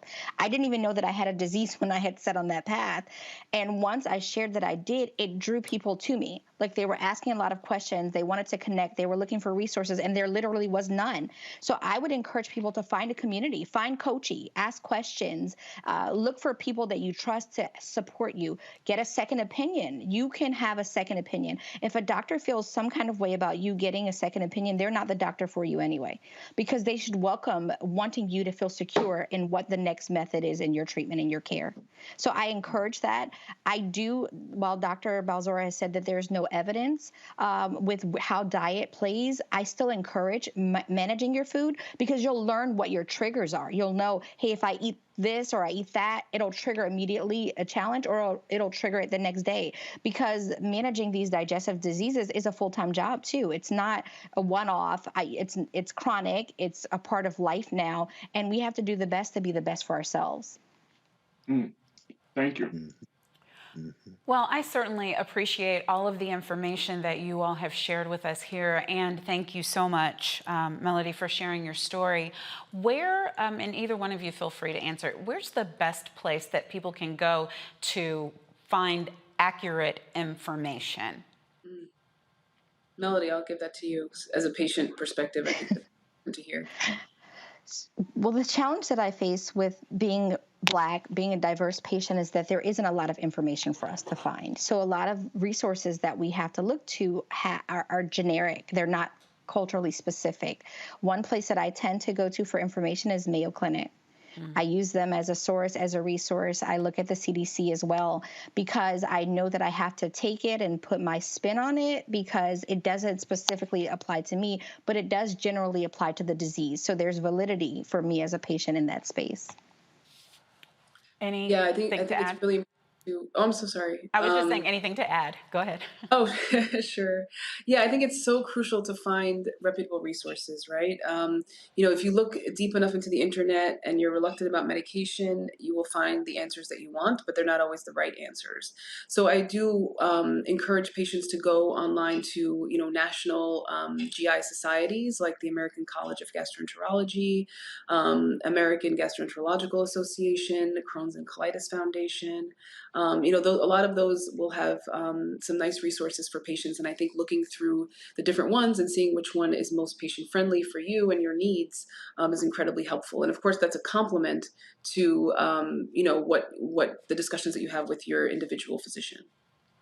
Thank you both so much. We wish you well on your journey, Melody, and thank you for the information, Dr. Balzora. Both of you. Of course, my pleasure. Have a good night. Good night. Good night. Thank you. Still to come on Roland Martin Unfiltered, Florida's St. Thomas University College of Law wants to help train up the next generation of lawyers fighting for justice. Coming up, the man the school is honoring by creating the Benjamin L. Crump Center for Social Justice. But first, a quick break from our partners, Buick and Amazon. Roland Martin Unfiltered on the Black Star Network. We'll be right back.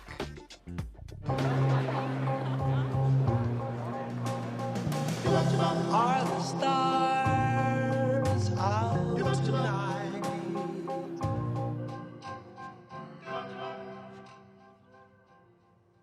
Alexa, play our favorite song again.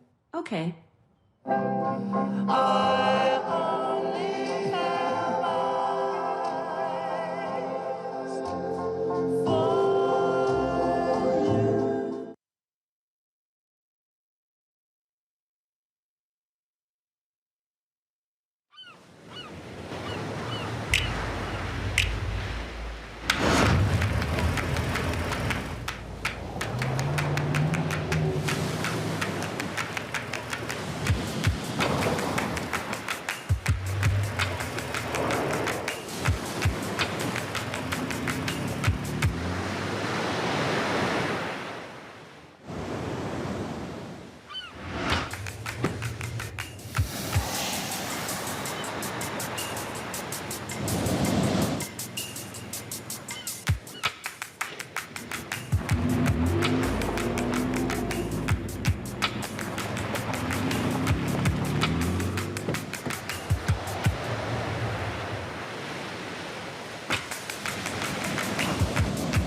Maureen is saving big holiday shopping at Amazon. So now she's free to become Maureen the Merrier.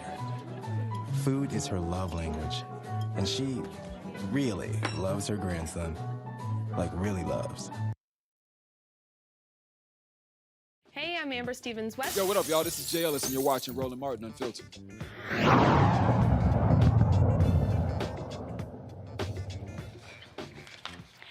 It was a dramatic start to the cross-examination of one of the two brothers accusing Jussie Smollett of orchestrating phony hate crime. Smollett's attorneys questioned Abimdola Osundario and whether he was secretly dating Smollet or at least used sexual tension to advance his career. Osundario denied that their relationship was romantic and said he did not believe Smollet had a crush on him. He testified Smollet instructed him and his brother to fake a hate crime attack on him in January 2019. Smollet is charged with felony disorderly conduct and faces up to 3 years in prison. In Ohio, a white police officer faces murder charges for killing a black man a year later. Franklin County Sheriff's Deputy Jason Meade was indicted on Thursday on 2 charges of murder and 1 count of reckless homicide for shooting Casey Goodson Jr. last December. Goodson was walking into the house before he was shot 6 times by Meade in front of his grandmother and 2 toddlers. Meade claimed that Goodson was waving a gun around while driving his car and didn't comply with orders to put it away. Goodson had a license to carry a concealed weapon. Meade did not have a body camera at the time of the incident. We've already talked about that today. In Arizona, the cop who shot and killed a Walmart customer in a wheelchair is out of a job. We want to warn you, what you are about to see is disturbing and graphic. If you have any children in the room, this is the time to ask them to leave. You are about to see what happened when Tucson officer Ryan Remington was working an off-duty job as a security officer Monday night at a Walmart when 61-year-old Richard Lee did not obey his command not to enter the store. Bravo 18. You sent me an 84. I have a male suspect that just shoplifted. Right in front of me, pulled a knife on me. He's currently westbound in the parking lot. I need an additional unit to Bravo 18 at 1650 West Valencia Road. We're going to be 1039. Bravo 18, copy. It's white male, flannel t-shirt, white hat. We're in front of the DD's discount. And Bravo 18, we're currently northbound on Oak Tree going towards the Lowe's. And Bravo 15 to 1U5. He's confronted by loss prevention. He pulled a knife on loss prevention while I was right there. Bravo 18. We're on the east side of Lowe's in the parking lot, so we're just west of Oak Tree. Still going southbound.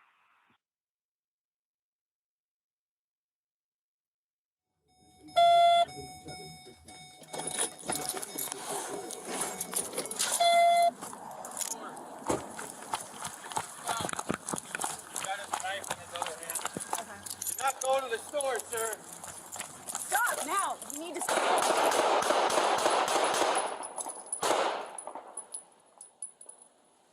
Bravo 18, shots fired. I'm gonna get my attack. Tucson Mayor Regina Romero said Remington's actions were unconscionable and indefensible. Remington's attorney said the department's overview of the case is only half the story. The Pima County Attorney's Office is now reviewing the incident. I think they probably mean the crime. Okay, going to the panel. Where do we even start? Where do we even start? Faraji, are you still regrouping from what we just saw?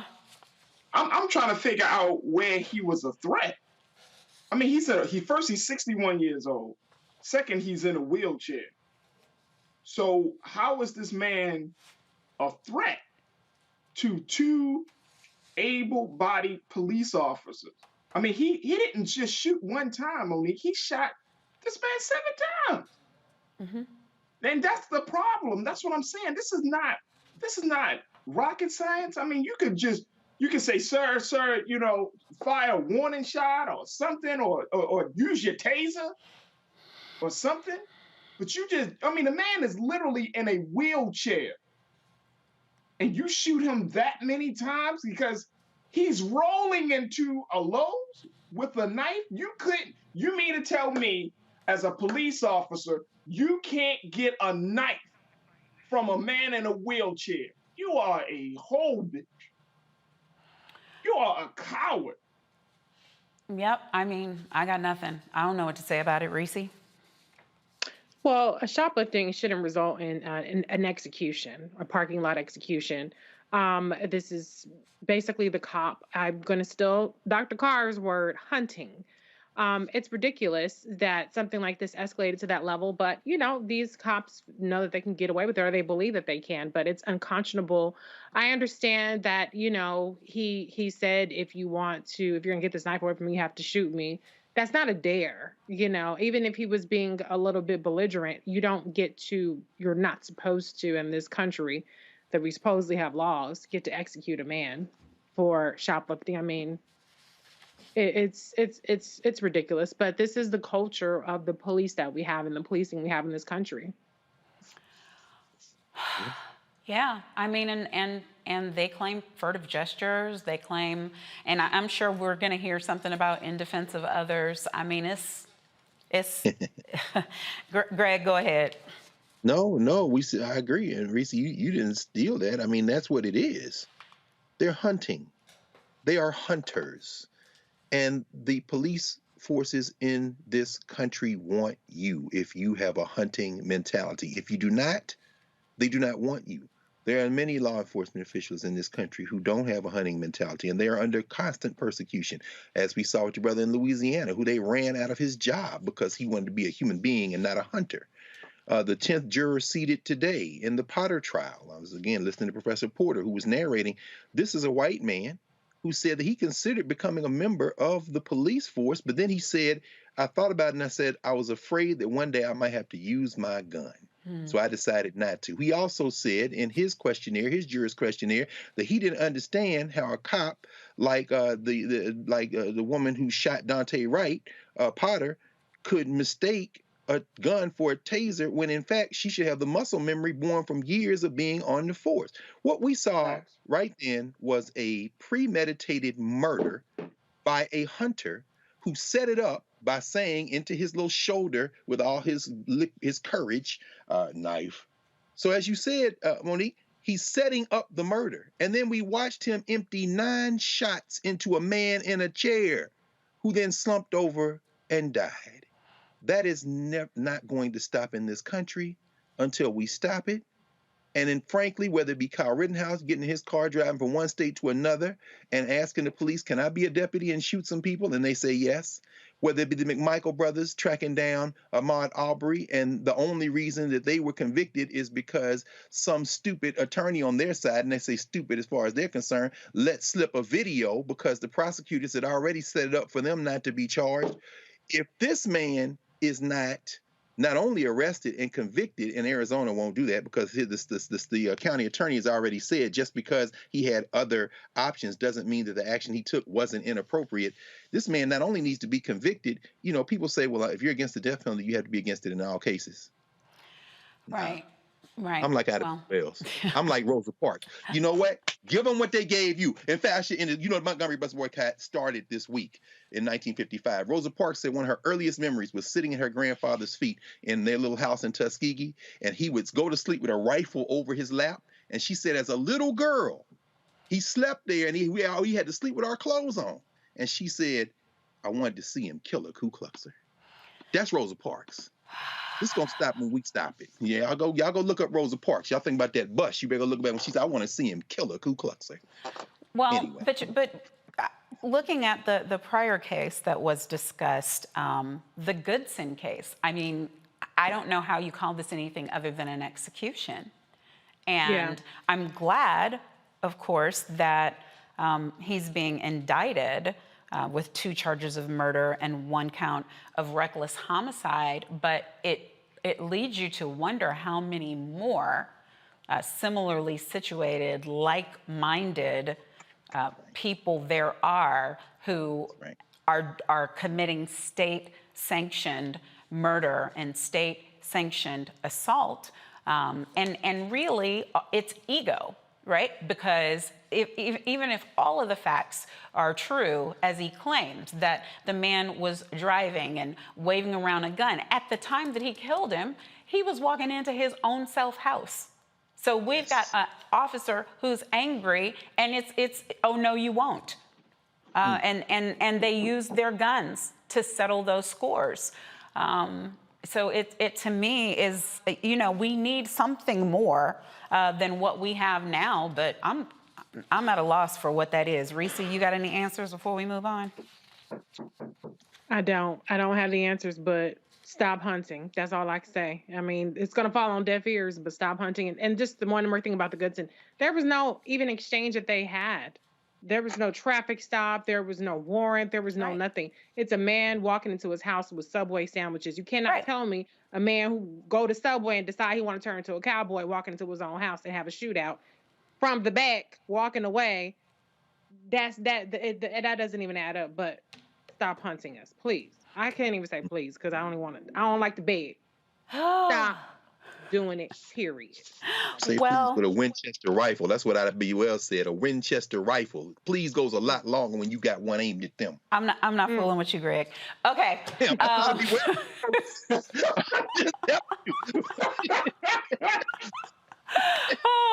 We were not providing you all suggestions. This is just Dr. Greg philosophizing, leaving some food for thought. It wasn't a directive. No, but Monique, well, IBD lynch law in all its phases. Y'all look it up. That's not me talking. Lynch law in all its phases. Winchester rifle. Look it up for yourselves. Okay, Taraji, do you have something before we go to a quick break? Yeah, just real quick. I wanted to get your take on this because we're seeing more and more of these incidents happen. As an attorney, you know, what can be done? Because it seems like they go into a grand jury trial and then the decision is made that there was a justifiable homicide or whatever the case may be. That may not be the case in this particular matter, but as an attorney, like what recourse do victims and their families have when police are continuing to shoot people, just, you know, rather hunting people like they're doing right now? Right. Well, I mean, it doesn't even have anything to do, frankly, with being an attorney more than what we've already talked about. Because if you yourself are injured or a family member is injured, then the only recourse that you have is in the civil courts. It's up to the state, the prosecutors, the DAs, the Attorney General's office to bring criminal charges. So the attorneys can only go so far. We elect, in many instances, in many jurisdictions, the DAs. We elect the prosecutors that are in charge of these cases. So the vote is in your hand to determine whether there's going to be a prosecutor of conscience that is going to let people out of jail who should not be in there, that is going to look at cases with integrity units and figure out whether people should still be in jail, that is not going to go for, you know, mandatory minimums or maximums, is going to use their discretion, that is not going to try some cases, and then is going to have the courage to try police officers when police officers should be tried. So some of that is in our hands, but I'm going to say it again. The George Floyd Justice and Policing Act was supposed to be our attempt at federal solutions, because right now you might be able to get some measure of justice in Oklahoma, but the system in Texas is hell in a handbasket. Things might be going okay for you in Arkansas, and in California you might, you know, be smooth sailing, free to walk down the street. Whatever the case may be, it's state by state by state by state until our federal system. That's why I said it's not attorneys, it's our legislature. And who determines whether we have enough people in there where it's not where the vice president has to break a tie, but where we can get control of the Senate and do some things? We control it. It is up to us to determine our own future. With that, we're going to one, maybe final break, and then we'll be right back on Roland Martin Unfiltered on the Black Star Network. Oh, that spin class was brutal. Well, you can try using the Buick's massaging seat. Ooh, yeah, that's nice. Can I use Apple CarPlay to put some music on? Sure, it's wireless. Pick something we all like. Okay, hold on. What's your Buick's Wi-Fi password? Buick Envision 2021. Oh, you should pick something stronger. That's really predictable. That's a really tight spot. Don't worry, I used to hate parallel parking. Me too. Hey. Really outdid yourself. Yes, we did. The all-new Buick Envision, an SUV built around you, all of you. Betty is saving big holiday shopping at Amazon. So now, she's free to become Bear Hug Betty. Settle in, kids. You'll be there a while. Ooh, where you going? It's time to be smart. When we control our institutions, we win. This is the most important news show on television of any racial background. Y'all put $2, $3, $4, $5, $10, $15, $20, $30 on this and keep this going. What you've done, Roland, since this crisis came out in full bloom. Anybody watching this, tell your friends, go back and look at the last 2 weeks, especially of Roland Martin Unfiltered. I mean, hell, go back and look at the last 2 days. You've had sitting United States senators today, Klobuchar and Harris. Whatever you have that you can bring to Roland Martin Unfiltered to support it, please do, because this information may literally save your life. Watch Roland Martin Unfiltered daily at 6 p.m. Eastern on YouTube, Facebook, or Periscope, or go to RolandMartinUnfiltered.com. Support the Roland Martin Unfiltered Daily Digital Show by going to RolandMartinUnfiltered.com. Our goal is to get 20,000 of our fans contributing $50 each for the whole year. You can make this possible. RolandMartinUnfiltered.com. Betty is saving big holiday shopping at Amazon. So now, she's free to become Bear Hug Betty. Settle in, kids. You'll be there a while. Ooh, where you going? How y'all doing? It's your favorite funny girl, Amanda Seals. Hi, I'm Anthony Brown from Anthony Brown and Group Therapy. What up, Lana Well, and you are watching Roland Martin Unfiltered.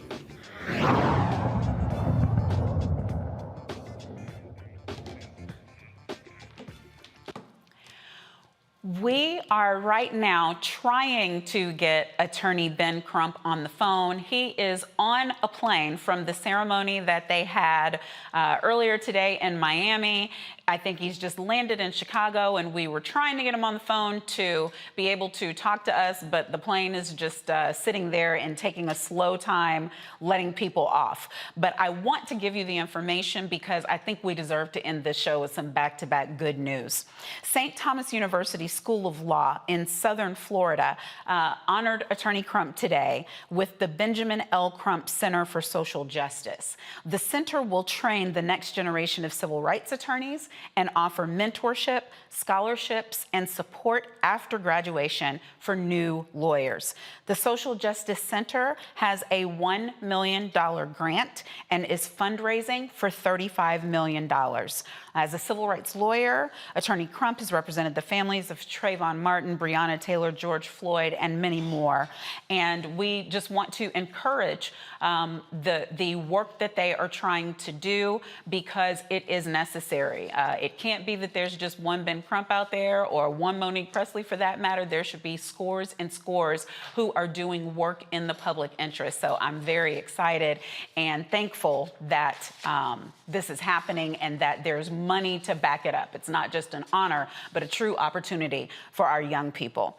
Now, there's something also happening tonight. I think we're a little late, so maybe you can catch it in process, but Annie Live, I believe, is on right now, if it hasn't already started, and Annie will be played by 12-year-old Selena Smith, and joining Smith is Taraji P. Henson as Miss Hannigan. Titus Burgess is set to play con artist Rooster, and Harry Connick Jr. is Daddy Warbucks. I just love seeing us in all kinds of roles and seeing our talents being promoted in ways that have not been so before. So as soon as we finish, go and check out, please, Annie. That is it for us for tonight. I want to thank my illustrious, esteemed expert panel, Reese Colbert, Dr. Greg Carr, and Faraji Muhammad. Thank you, thank you, thank you. I just love getting to talk to you all. And thanks to all of you for joining us here on Roland Martin Unfiltered, streaming on the Black Star Network. If you haven't done it yet, Download the Black Star Network, y'all. You can get it on all your devices. You could have the app. You could be looking right from your phone right now. And you can download on iPhone, Apple TV Plus, Android, Android TV, Roku, Fire TV, Xbox One, Smart TV. Download, please. If you would like to support us so that we can continue bringing you the stories that matter to us, please do so. You can do it on Cash App at cash.app/RM Unfiltered. You can do it on PayPal, paypal.me/R Martin Unfiltered. Venmo.com/RM Unfiltered, and Zelle, Roland at RolandSMartin.com. Support us. Back to Black. Thank you guys. I'm Monique Presley, and it's been a joy to sit in for the hardest working man in the business, Roland Martin. Tomorrow, Amisha Cross will be with you. Don't miss the program. Have a great night.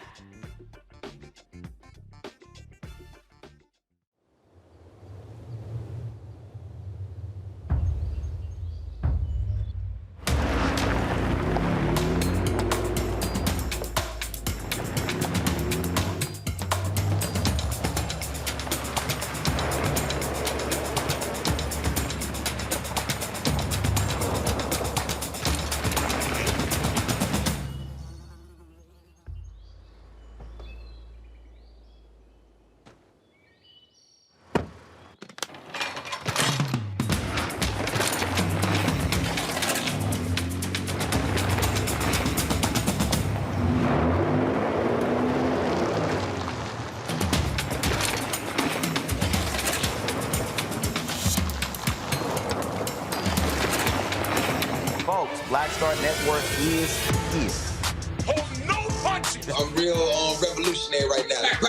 Support this man, Black Media. He makes sure that our stories are told. Thank you for being the voice of Black America, Roland. Stay black. I love y'all. All momentum we have now, we have to keep this going. The video looks phenomenal. See, this difference between Black Star Network and Black-owned media and something like CNN. You can't be Black-owned media and be scared. It's time to be smart. Bring your eyeballs home. You dig?